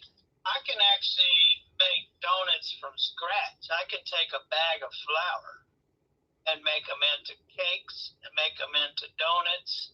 See, I come from a long line of family that knows how to make pastries and knows how to cook and spend time in the kitchen. And so when I was growing up, you learn how to cook from scratch. So the stuff that you've seen me make out of a biscuit can, that's cheating. I mean, to do it right, you have to start with a bag of flour and go from there. So is it really cheating to use biscuit for the donuts? Is that really cheating? That's cheating. Okay, but you're saying that you can actually make it completely from scratch. Sure, I can make. When I was 12 years old and 11 years old, I took home ec, and we learned how to bake cakes from scratch, and that's from flour. Add a little yeast and add 2 eggs, beat it up, and then add your flavoring, and voila, there's your cake. Now put that in the oven, and you bake that, and then you make your frosting. So, you know, yeah. Make it from scratch. It's pretty simple. In fact, the instructions are right there on the back of the bag. Well, let me acknowledge this. I'm sorry, Mr. Edward Williams. I'm sorry. Edward Williams says, "Happy anniversary, you all." And thank you, Mr. Williams. He's talking about our anniversary on YouTube. Thank you, Mr. Williams. But yeah, so we have all kinds of those videos of we have one video where Stephen made a huge, massive Reese's peanut butter cup. Remember that, Stephen? Yeah, it was a homemade Reese's peanut butter cup. And the thing about the one that I made, I had to find a peanut butter that was closest to the original, not the peanut butter cups that you eat today, but the peanut butter cups that you ate 20, 30 years ago. And so I had to find the peanut butter that was closest resembled it. And believe it or not, I found it. And it was Walmart creamy peanut butter. What is their brand name? Great Value. Yeah, Great Value. So, and I don't like Great Value, but it was the closest to it. So I took that Great Value and I heated it up and then added powdered sugar to it and got it to where it tasted almost identical to a peanut butter cup. And then I made my chocolate out of Hershey's chocolate, if I can remember. Yeah, right. You did. And then I put it, I mean, it was about a foot wide, a foot by foot wide and about 3 inches deep. It was a good 2-pound Reese's peanut butter cup. And we all ate it. We loved it. Well, yeah, it was. It was really, really good. So here's some good comments from Pam. She said, right now, I love this, Stephen. It's been my mission to show my students how they come in with a Monster Energy drink. So remember, she's working with students, high schoolers. They come in with a Monster Energy drink and Talkie chips, and the school lunches are still not the best either. So, she sees a lot of bad choices there. And then Mr. Edwards says, Edward Williams says, back in our days, Stephen, they taught us in school to cook and things and we need in life, and our moms taught us things, and now it's all fast food. That's right. And for those people that walk in there with those drinks and stuff, what I learned is what food does in your body. And so for those people that like to drink all these drinks, these power drinks and Takis and stuff, if you watch Dr. Eric Berg, and he'll break it down to what a food does once it gets into the body, and then he'll also teach you about what healthy food does when it's in the body. And by teaching people, when I learned from Dr. Eric Berg what food, not what is nutrition, but what food actually does when it's in your body. What does your body get out of it? And that was a rude awakening. Now I know that every time I eat sugar or eat processed foods, that I'm just eating pure poison. Yeah. That's exactly right. That's exactly what it is. It's just poison. That's right. But I do find it, Stephen, I have to admit, I do find it fascinating that because we have over 10,000 videos. Oh, I mean, think about it. We have over 10,000 videos in 6 years on our channel, and a lot of them are of eating donuts and Reese's cups and cheesecakes and all the good things, all the sugary goody things. And but we also have videos from when Stephen was losing weight originally, and where he was doing the keto. We have videos like that too. So now we need to get back into the keto. And what's really fascinating is the fact that because we have been on YouTube for 6 years today, this has been our 6th year anniversary, with all of those videos, we have a treasure trove of content. That's another thing, ladies and gentlemen. When you are a YouTuber, you have to discover how to store massive amounts of data. We have these big stores, like they look like batteries.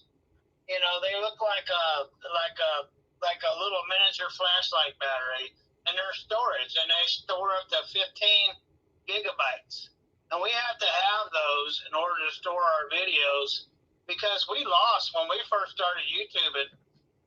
We had massive amounts of videos that were on our computer, and it died, and it took all the videos with it. Oh yeah, And that was a great loss, because we had put a lot of work in those videos. And after that, we discovered that we had to figure out a way to store our videos, and we don't want to store them online in a data bank somewhere.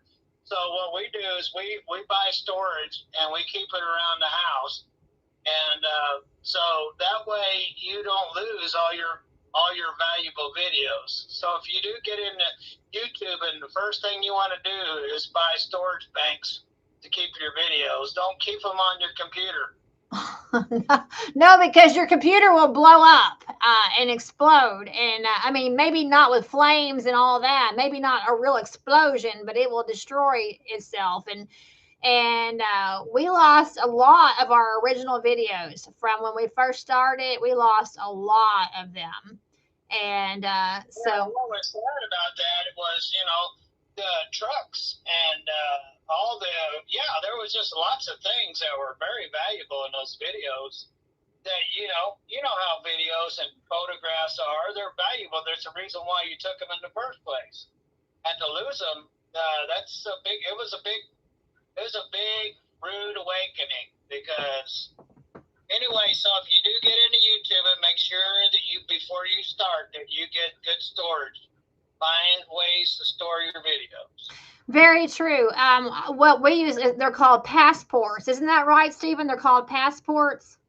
Yeah. It's called Passport. And so, so I actually have a process. Oh, let me read these comments real quick, and then I'm gonna tell you. So Pam says, I think that Pam says home economics was the best class. We made biscuits. And then she said, I think that many truck drivers are looking for that real experience on how to eat healthy while on the road. And many have cooking items in their truck too. And then she says, is that Dr. Eric Berg? Yes, it's Berg, Berg. She says, Dr. Berg has great info. No matter his religious beliefs, I still like learning from him. Yeah, we're not into his. That's exactly how I feel, because I don't agree with his religious beliefs, but I can tell you Dr. Eric Berg is a genius. He really is. The guy is highly intelligent. Yeah, what isn't he is he Mormon? Scientology, that's right. So Eric Berg is a Scientologist, that's correct. And so when she says I don't agree with his I don't like his religious beliefs, but she could still learn from him. Well, that's correct. Well, we don't agree with his beliefs either, but Dr. Eric Berg is a genius.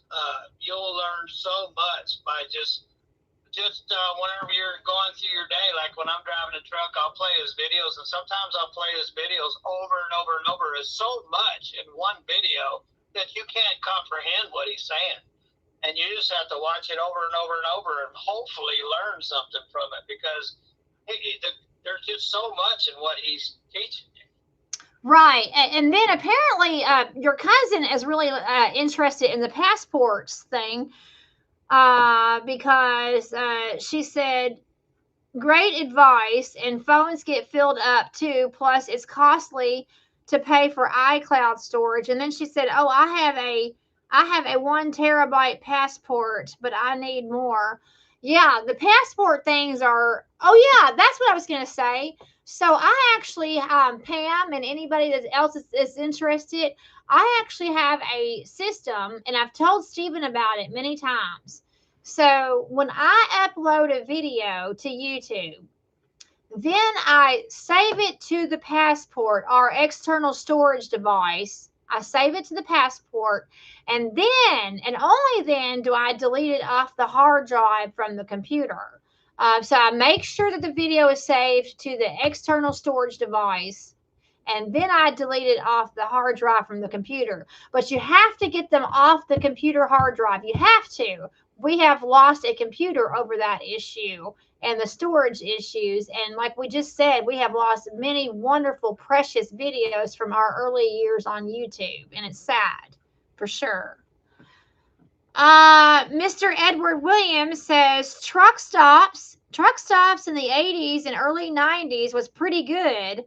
I started driving after high school in 82, and I can't find a good truck stop anymore with decent food.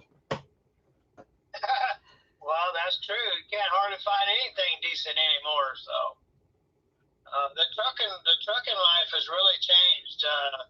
They're trying to corral them up and try to keep them in places that, well, they only want them to go certain places, and I'm one of those kind of people that just rebel against it, because I can't stand truck stops. I shower and I clean up in my truck, and I eat my truck.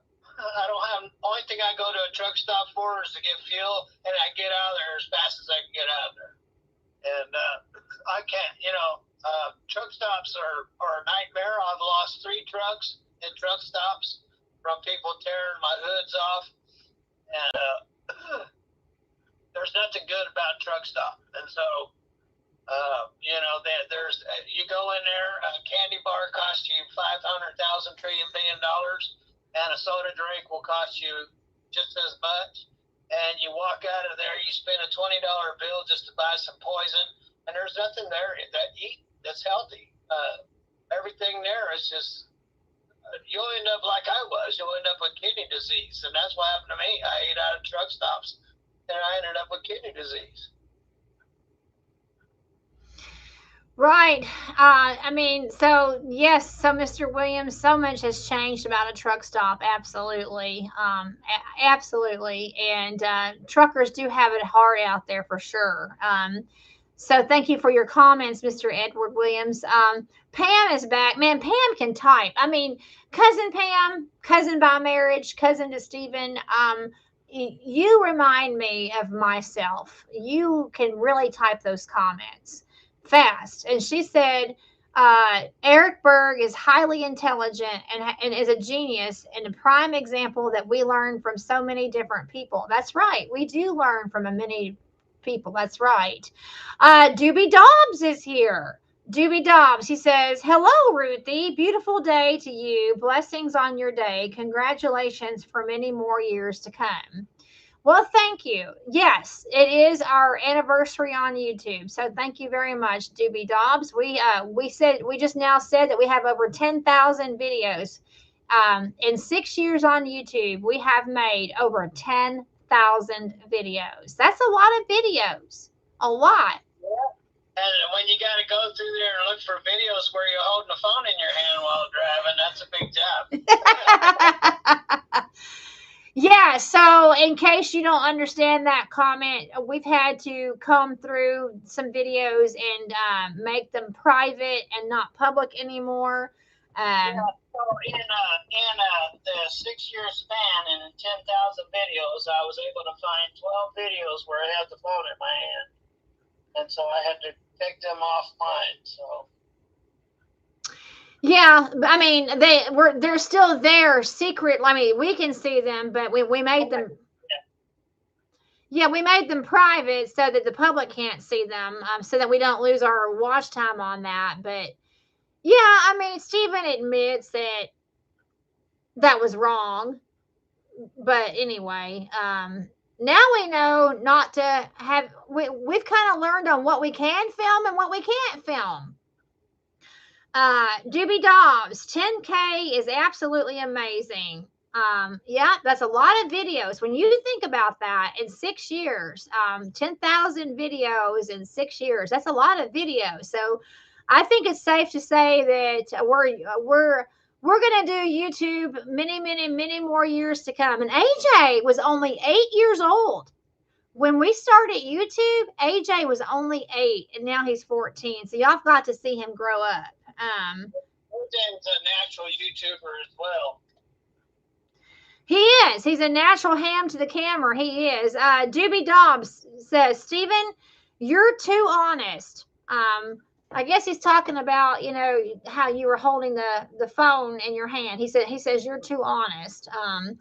But we have one of the lessons that we've learned on YouTube is some of the things that we can say and film and things we can't film.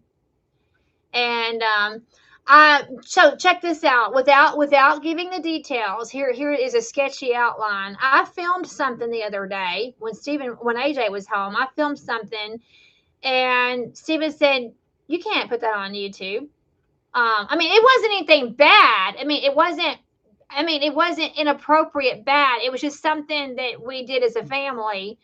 And he's like, yeah, no, you can't put that on YouTube because it'll bring in all kinds of negativity. So we've had to learn. And it's been a painful lesson about what we can and cannot film and put on YouTube. And it's been a hard one. It's been a hard one. I mean, the very fact that Stephen knows that he has videos of him in his truck where he's holding, like I'm holding this phone right now. So, and you can see me holding this phone. So he had the steering wheel in one hand and he and it wasn't easy taking them down because there was a couple, 2 or 3 videos where I had bought that black Freightliner and it was on its first run. And I was out in Wyoming, in Lovell, Wyoming, and I had 48,000 pounds on my trailer, and I decided to take a shortcut and go over to Buffalo, I think it was, Wyoming. Anyway, so I had to climb this mountain, and it took me an hour if not longer, to climb the mountain. It was like 25, 30 miles an hour all the way up, curvy roads. And then when I reached the top, there was this huge freeway sign that said, all truckers, attention. So I pulled over there and I captured that on video. And it was, and going down that mountain was quite exhilarating, and I captured a lot of that in those videos. Well, I captured it with the phone in my hand, and so I had to take those down. So I wasn't happy about that because those videos were extremely exhilarating, and it captured a lot of stuff that people don't normally get to see that trucks have to do, and it's quite a trip to climb a mountain that's 9,000 feet up on a 35-mile-an-hour twisty road and then head down the other side. It was quite the trip. Yes, and Doobie Dobbs just made the comment just now. He said keeping probably the best footage. I mean, he's like, probably that was the best footage. And then, of course, you had to take it down because of the people talking about the one-handed phone. But Doobie says, we all live and learn. No reason to crucify you all for it. Telling your story is why we love you all, keeping it real. And then he was saying that was very bad that you had to take down some of your greatest footage ever because of that. Yeah. I didn't like taking it down, but I did. So, I mean, it was a long time ago, and we're not getting any more data off of it anyway. So. Right. So there have been many mistakes that we have made on this channel. When you've been on YouTube for 6 years, you make mistakes. And there have been videos that we have had to take down, and things that we filmed and we thought that it would be fun to share. And then we had to think about it. I'm like, is this worth sharing this? Because I film everything. Okay. I mean, I'm not talking about inappropriate stuff. I'm not talking about stuff that you just would never film. I'm not talking about stuff like that. But I mean, as far as our daily life and anything that could be considered of interesting content, and in fact, to tell you the truth, the running joke in this family is if anything goes unless you're in the bathroom or the bedroom. The bathroom or the bedroom, those are completely off limits, the bathroom and the bedroom. But anything else about our life, we film and delight in sharing our story. But we have to really think about what people are going to try to do with that and how it could come back on us. So, Glenn Hunter is here. Hi, Glenn Hunter. He's here. He said, what up? Stephen, can you say hi to Glenn Hunter real quick? Too late. I already did. Said howdy. Oh, I see where you typed that. Okay, I see that. Glenn, Stephen's on the phone. Pam says, I enjoyed watching some of the driving videos too, and those skinny bridges. Yeah, the bridges are pretty scary. Doobie Dobbs, I was here late to this live, so I'll go back and watch this. This live with Stephen coming in from the road is very cool. Bathroom or the bedroom. And then he has a little funny gesture. That's right. That's our 2 cardinal rules is if it happens in the bedroom or it happens in the bathroom, we don't film. But when we first started the channel, in my black Freightliner, I had a camera system where I had 4 cameras, 2 facing on either mirror forward and then 2 facing backward on each mirror. And then I had a dash cam, and then I had my camera. And I could put 20, 30, 40 hours in building a video. And it would be absolutely just beautiful going through Colorado, Montana, the Yellowstone National Park. Just captured all these videos, all this beautiful roads, stuff that you'd be able to see from the road. And the problem is with that is because you're running so many cameras that you have to learn how to sync each clip with the next clip that's in time with that clip. And doing more cameras you got, the more you got to sync. So you involve yourself in lots of time, you know, and storage. And there was so much invested in it. And then when I'd make the video, it'd only get like 20 views. And it was so discerning that I don't even bother anymore. I would like to. I've been looking at another camera setup, one better than the one I had before, which is like $500-600, and it will put the cameras. But I'm waiting for AJ to come back because I want to teach him how to edit them.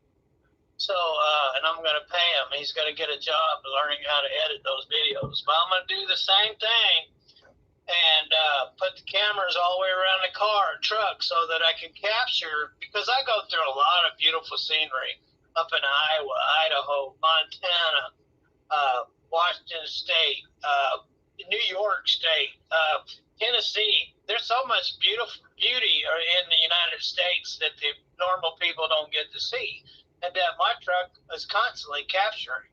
The only problem is I don't have the time to do it. And but when AJ comes back, I want to put up another camera system like I did on the Black Freightliner and do it again.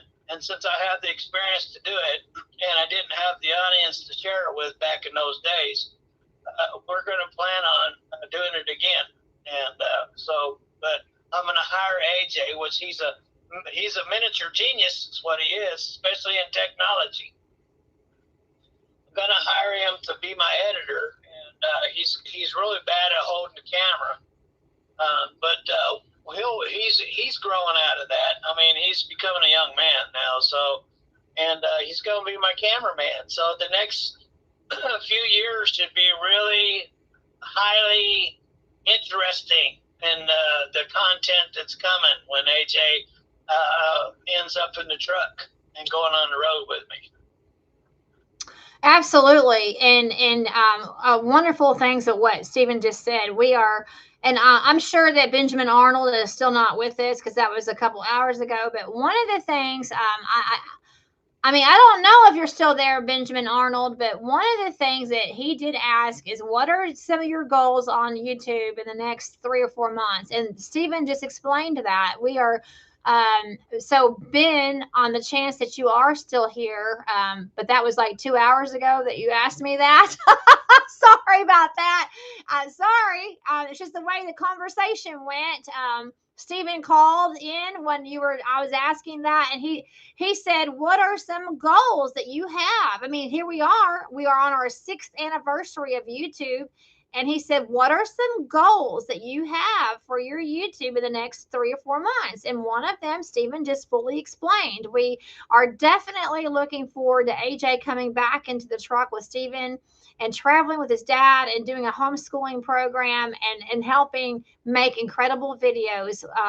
And Stephen will pay him to edit the video. So Ben, that's for you if you're still watching. That definitely we want to see AJ become a bigger part of our channel. He was only 8 years old 6 years ago, but now he's a 14-year-old and he's extremely intelligent and he knows how to do all of that. So I'm excited about it. Let me read some of these comments. Pam says, Stephen, you can answer this. Why don't you answer this for Pam? Pam says, is there a difference between putting your videos as listed, unlisted versus private? Isn't that the kind of the same thing, unlisted versus private, Stephen? I would imagine if it's unlisted, that means nobody can have access to it. So that is private, yeah. So you can still see. So Pam, you would still be able to keep your video and know that it's there and have it, and you can watch it, but it's private. I think that unlisted and private is the same. So if you go to your studio, Pam, go to your studio and go to content, And when you go to content, you click on the three lines next to the video, and on there it will have the choice to either delete or make private. And if you can't do it there, then you can go to the video itself and click on it, and then choose edit, and go back to the editing stages, and you'll find where it shows private, and you could go private from there.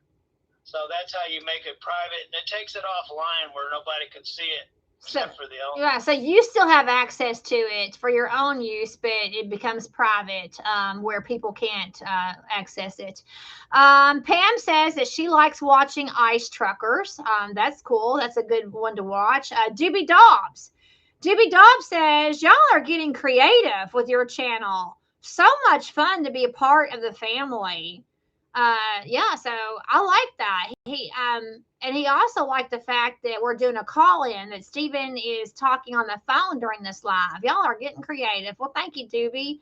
Pam says, I wish that you all were making more from it, so that do you get any ad revenue?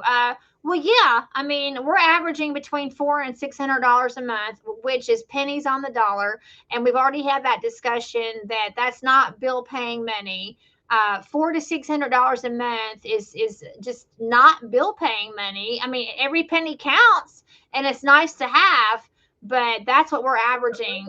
We get lots of channels get endorsed by people, and I get offers almost daily, but it hasn't been anything that I would want on the channel, and I don't want to be endorsed by something I don't believe in, or something I don't use, and so therefore, until there was one product that came across, and they decided to go with somebody else, and that was like Mighty Products. Oh, yeah, yeah. So Mighty Products is, at the time, I was flatbed, and I want everything that I bought, had on my truck was bought through Mighty. All my tarps, all my chains, all my binders, all my wraps, all my strap covers, just everything that I used on the open deck was bought through Mighty. And so, and that was before they ever even decided to say, hey, we thought you would be a good fit for our product. Would you be interested in being sponsored? And before we could call them, they had already found somebody else. But that's, you can make a killing off of sponsors. A lot of people, when they get sponsors, we were talking to Coach, and he's done well off of sponsors. And so if you get sponsors, you can make some good money. But the problem is, where's your moral values at? What kind of sponsors are you willing to have on your channel? And so we just haven't found a good fit yet. Once we do, I sent Ruthie some sponsors the other day that were questionable. We get them all the time. When we decide to go with a sponsor, then we'll actually make more revenue from other than YouTube itself. And so that's other ways to make money. Right. So it just kind of got to get into that, but you got to have the right fit for sure.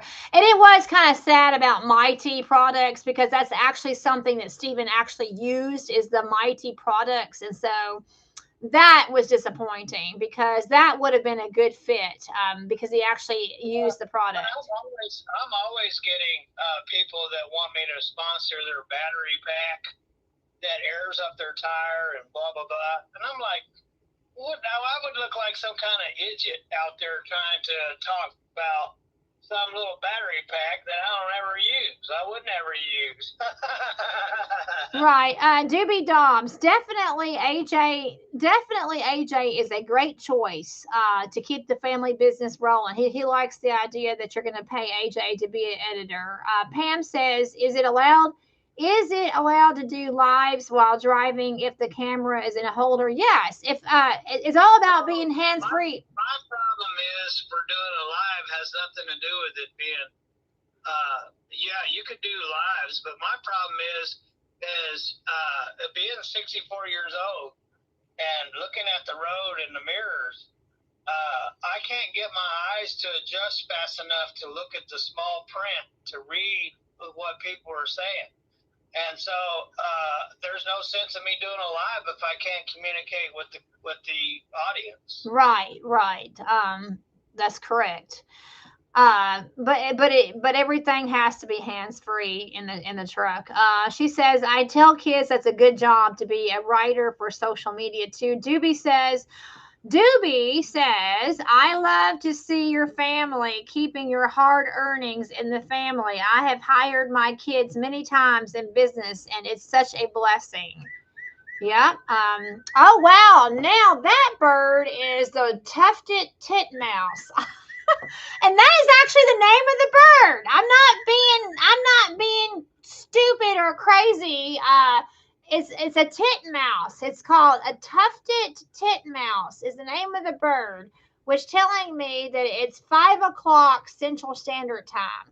And Stephen, if you can believe it, I've been into this for 3.5 hours, if you can believe it. Because then once afternoon traffic clears up, I'll fire up, go on home, and then tomorrow I'll get my parts and fix that exhaust where I hit the tree limb hanging down in the road. yeah, that will be quite something. Doobie says, just to let y'all know, Doobie was my college nickname because my buddies would give me a hard time for not smoking. Okay. Yeah, well, believe me, back in my high school days, I did smoked a lot of doobies. So I know exactly what you're talking about. Well, that's over my head, I guess, because I don't know that a cigarette's called a doobie. I didn't know that. It's not a cigarette. It's a joint. It's marijuana. Oh, is that right? Well, see, I didn't know that a doobie was a marijuana joint. I didn't know that. So that's a fun comment when he said my buddies would give me a hard time for not smoking. So Glenn Hunter, he said, I'm sorry, I gotta go. I just wanted to say hi and God bless you all. Be safe. Your cousin Pam says, thank you. Yes, I have been told never to delete. Instead, change to unlisted or private. That's right. You don't want to delete it. Just make it unlisted or private so that you still have access to it. That's right. Pam says, oh, I've heard to let your vlog narrate in unlisted for a little bit before publishing it. I've heard to let your vlog marinate and unlisted before publishing it. Well, I think that there's a lot of people do say things just to get the clicks, and the one thing that you have to realize is that you need to figure out when your audience is going to be up. And if you go to if you go to your studio, it will show your algorithms when your people are most watching your stuff, and it will be in the dark blue. And so that's when your audience is at its peak. So that's when you want to release your video, because what makes your video get a kick and get more views is that when you upload it and release it during the peak view time that your particular audience is watching. And so you need to watch those and find out when your audience is watching, and that's when you want to release it. Don't release it at 11 o'clock at night unless your audience is an 11 o'clock at night audience. Yes, Stephen. Yes, sir. Last night, I released a video late last night, and it was not during our peak time for our audience. It was not. And so, therefore, it's not been a very popular video. It was the last video I put up about being in keto, and I put it up in the inappropriate time frame, and therefore it did not get kicked off in the algorithm. So we lost some potential views on that for sure. I think Doobie Dobbs is telling you that you look like 50 and not 64. Yeah, I'm blessed that way. Thank you very much. He's like 64 my foot, maybe 50.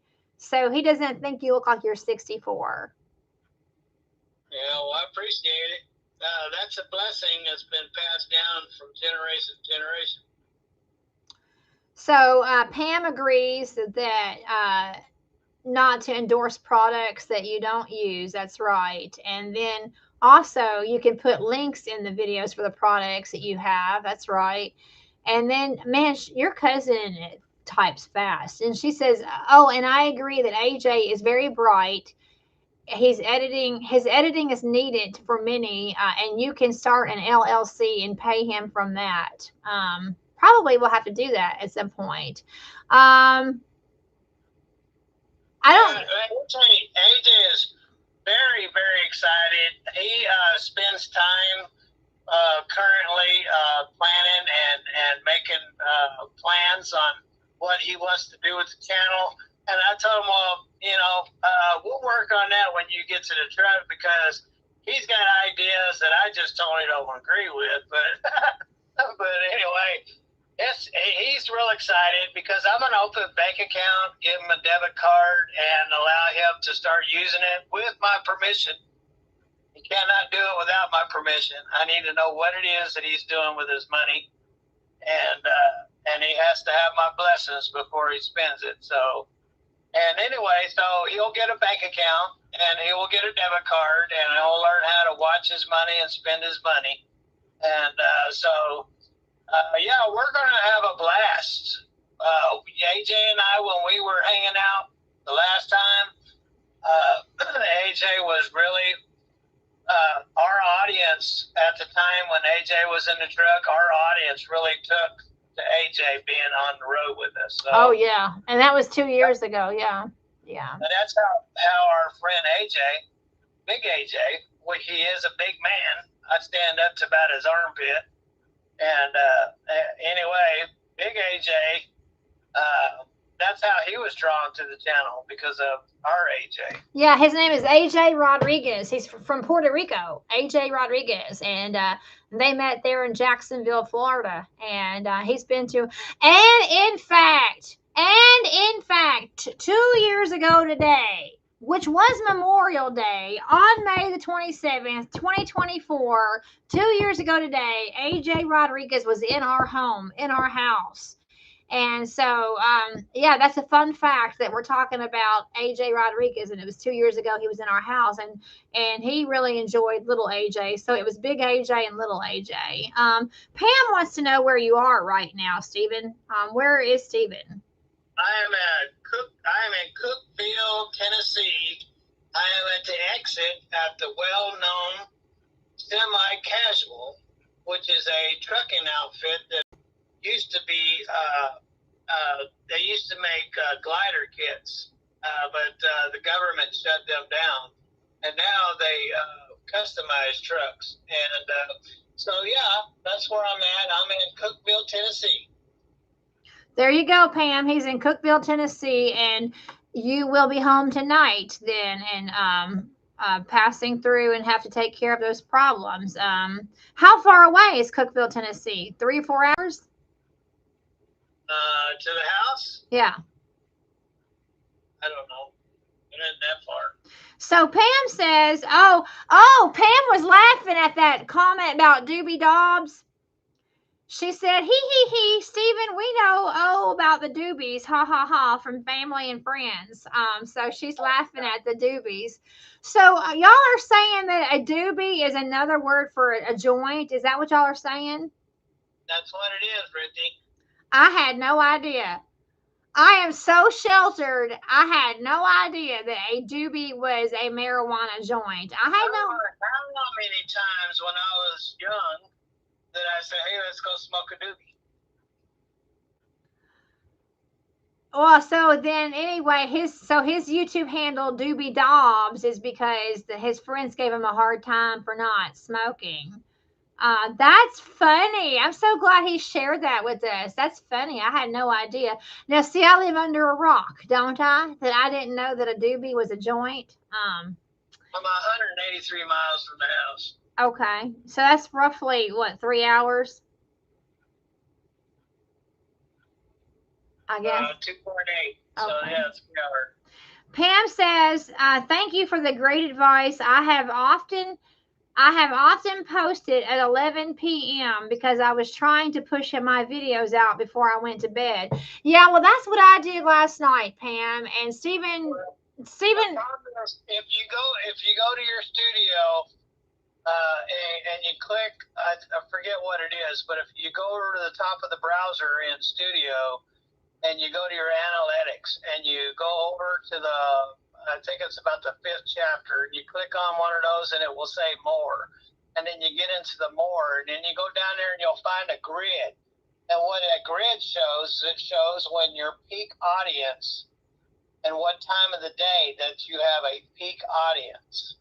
And your algorithms know that. And that's the time that you want to release your videos.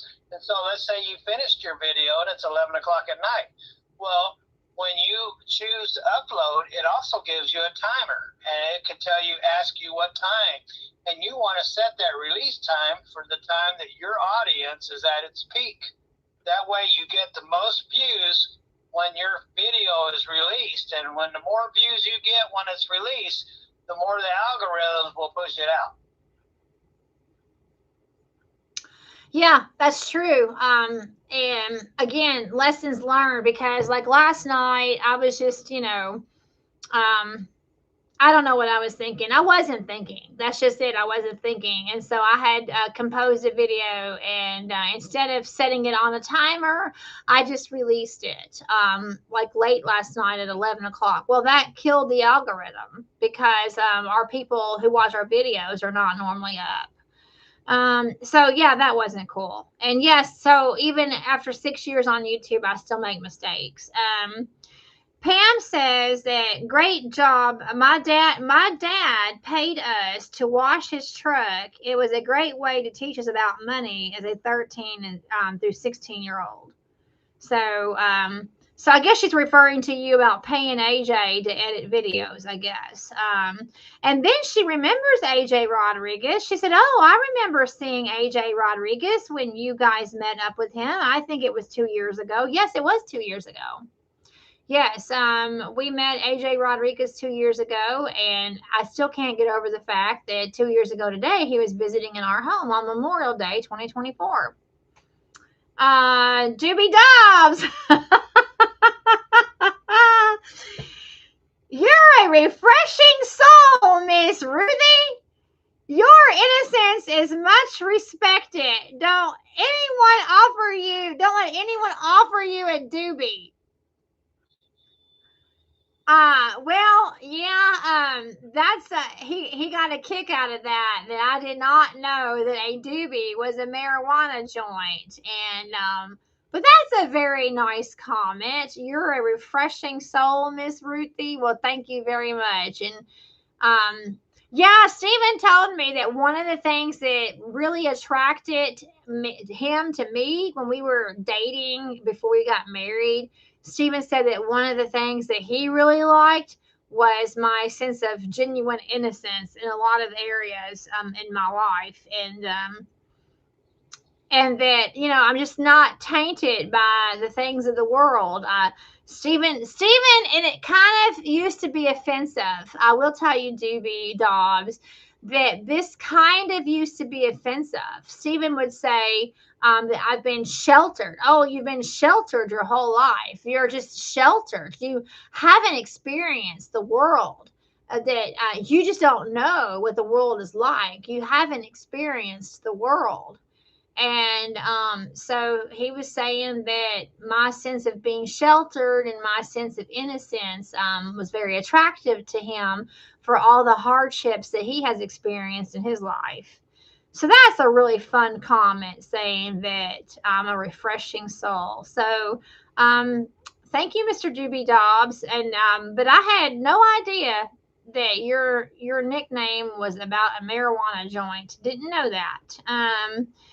Pam says, "Oh, that's great that he isn't too far." Yeah, he's just 3 hours away. And he will be traveling through tonight and have to do some work on the truck. Pam says, Stephen, our Uncle Ernie called his beer his Kool-Aid. And yep, his nickname from the 70s and 80s, a doobie. My husband laughs at me when I say that. So do you remember Ernie calling his beer his Kool-Aid? I don't remember him calling it Kool-Aid. I lived with Uncle Ernie for a while when I was a teenager in my late teens, and he got me a job working in the oil fields. But I was so messed up in the head in those days, I can't remember him calling it Kool-Aid. I don't remember. So she said that the best advice I've been trying to release is a premiere so that you can chat during the live. It's really fun, cousin Pam. It's really fun to do this chat and to interact with our viewers and subscribers. It's YouTube. The more you grow on YouTube, they really recommend it. They recommend that you do these live streams so that you can have a connection with your audience. Yeah, we've been getting a lot of notices from YouTube in our studio. They notify you about things that you need to do. And one of the things that they said that we needed to do for our channel was once a week do it live. So yeah. So anyway, it's Wednesday night. I have church at 6:00. Have Bible study. I was gonna close, but then I don't want to forget what I was gonna do for Virginia. So I don't know how many of you all have been here since I've been talking about showing the clock. Show my clock first. Oh yeah, yours is first. Yeah, yours is first. So this is a clock that we commissioned somebody to make for Stephen. We got one as a Mother's Day gift, and we got one for AJ for his birthday. But this is a handcrafted clock. It's all acrylic, and I don't know, Virginia, I don't know if you're still watching. We're almost 4 hours into the live stream, so you're probably not still watching. But I was on the phone earlier, before Stephen called. I was on the phone with Virginia Spindler, and she was the one that made this clock. And so this is actually not a store-bought clock. She made it. She designed it. Well, Stephen told her that he wanted this flag, and he said that he wanted the numbers in stars. And then she found these really fun hands, these clock hands. So this is designed by a friend, and closer to the camera so I can see it. Okay, let's see. How's that, Stephen? There you go. Can you see that, Stephen? Yeah, now you can see it. Yeah, but you're not holding it upright. But anyway. Well, why don't you talk about the clock? You talk about it. So I told her I wanted a tethered clock, a tethered flag, like the flag that's on Blooper, and because it would go with the Blooper theme. And so I have a lot of tethered flag things. And because the United States has been taking such a beat lately, and I can relate to that. So I can relate to the tethered United States flag. And so I've been using the tethered flag for a while. And so when I heard that she was making these clocks, I said, can you make me a clock with a tethered flag? She said, oh, yeah, send me the picture. And so I sent her the picture, and then I told her what kind of numbers I wanted. And she said, oh, yeah. And she came up with the idea with the hands of the gears, and I really like that, too. That was an extra boost that she put on there. So I just love the clock. I think it's pretty awesome. Okay. All right. So this is the one. Now, this is the one that was actually commissioned. We paid her And again, she found the hands, and we love them, and so we commissioned her to make this one. So, and then we have one that was a Mother's Day gift, and one that was a gift for AJ's birthday. So let me put this one back up. And it all started with the one from AJ's for Mother's Day. So this one. All right, Stephen, tell me if I'm holding it in front of the camera just right. So that one's quite a bit bigger, and this one was a Mother's Day gift. Can Stephen, am I showing it right?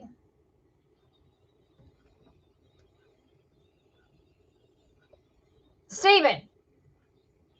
I haven't seen it. You're delayed on my video. So. Oh, okay. So, you know, in the back where you see the clock, the gear, the mechanism where the batteries go in? Yeah. Hold it back there. Don't hold it on the front. Like this? You want me to hold it like this? Anyway, yeah, I mean, you can see it pretty clearly, so that was good. So this was a Mother's Day gift, which is really nice. So, and then AJ has a Kirby one. Oh, okay, she is watching. Okay, she is here. That's wonderful, Stephen. AJ. So Pumpkin is here. All right, so and then I'm not going to go to AJ's room, but AJ has a clock too that has Kirby in it. So she made these. So thank you so much. So we have 3 clocks from Virginia. 3 clocks. Whoopsie. All right, what are some of the comments coming through?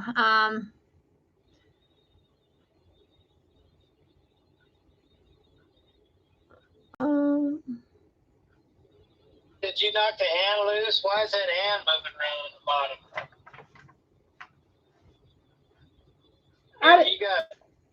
You knocked one of the hands loose. No, I'll have to hang it back up. No, I didn't mess the hand up. Okay, Pam likes the clocks. Okay. What a great meaning behind it. Our Aunt Frances, she said our Aunt Frances would have loved it. Yeah, because Aunt Frances was very crafty too. Aunt Frances would have loved it. Yeah, Aunt Martha is another one that's very crafty. Aunt Martha sent us those things for AJ for his bedroom, remember? Yeah, I do remember. And she got AJ got that pillow. She's always making things, Martha. And Frances, I never got to go to Frances's house before she passed away, but anyway.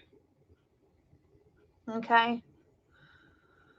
All right. Well, so before I let you all go, and I do have church tonight in a few minutes, so I'm gonna have to cut it short. Well, actually, I'm not cutting it short. It's we're almost 4 hours, so I wouldn't say that 4 hours is short. But I did find now, Stephen. Tell me if I'm holding this to the camera. Okay. This is let's see, Stephen. Can you see this? My picture is delayed, so when I see it, I'll tell you. Okay, so this is our original truck. We found this picture, and that Ruthie will never stop repeating herself. That is her MO. She repeats herself all the time. That is their 1996 379 Peterbilt was my first truck as an owner-operator. I pulled a van, and that's when before I started working on my own trucks, and I let somebody adjust the valves, and they adjusted one valve so tight that it dropped the valve in the number 6 cylinder and destroyed it. And I ended up filing bankruptcy and went through bankruptcy for 11 years and drove other people's trucks during that time. But at the end of that 11 years, before the 11 years was up, I was able to find a person where I could lease on to, and I ended up buying 3 trucks through him during that time we were recovering from bankruptcy. But that was my very first truck as an owner-operator. Yep, very first one. So, and where's this picture taken at? You can hold it a little closer to the camera, a little bit. How's that? I'm waiting. I'm just trying. My camera, what I'm receiving is delayed, so it takes about 30 seconds before I see what you do. Oh, okay. All right. All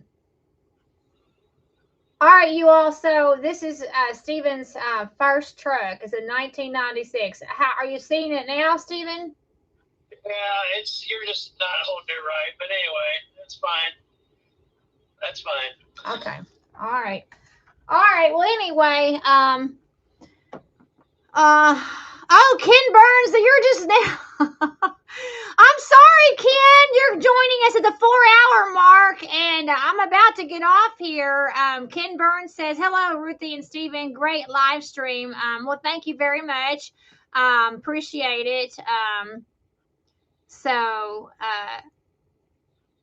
Anyway, yes, Pam, Pumpkin made those clocks. That's right, Pam. So, all right, Stephen. Well, do you want to do your closing? I've got to get ready for church. So you want to do? So Thanks for joining us with our live. Have a wonderful day wherever you are. Have lots of fun. Eat right or don't.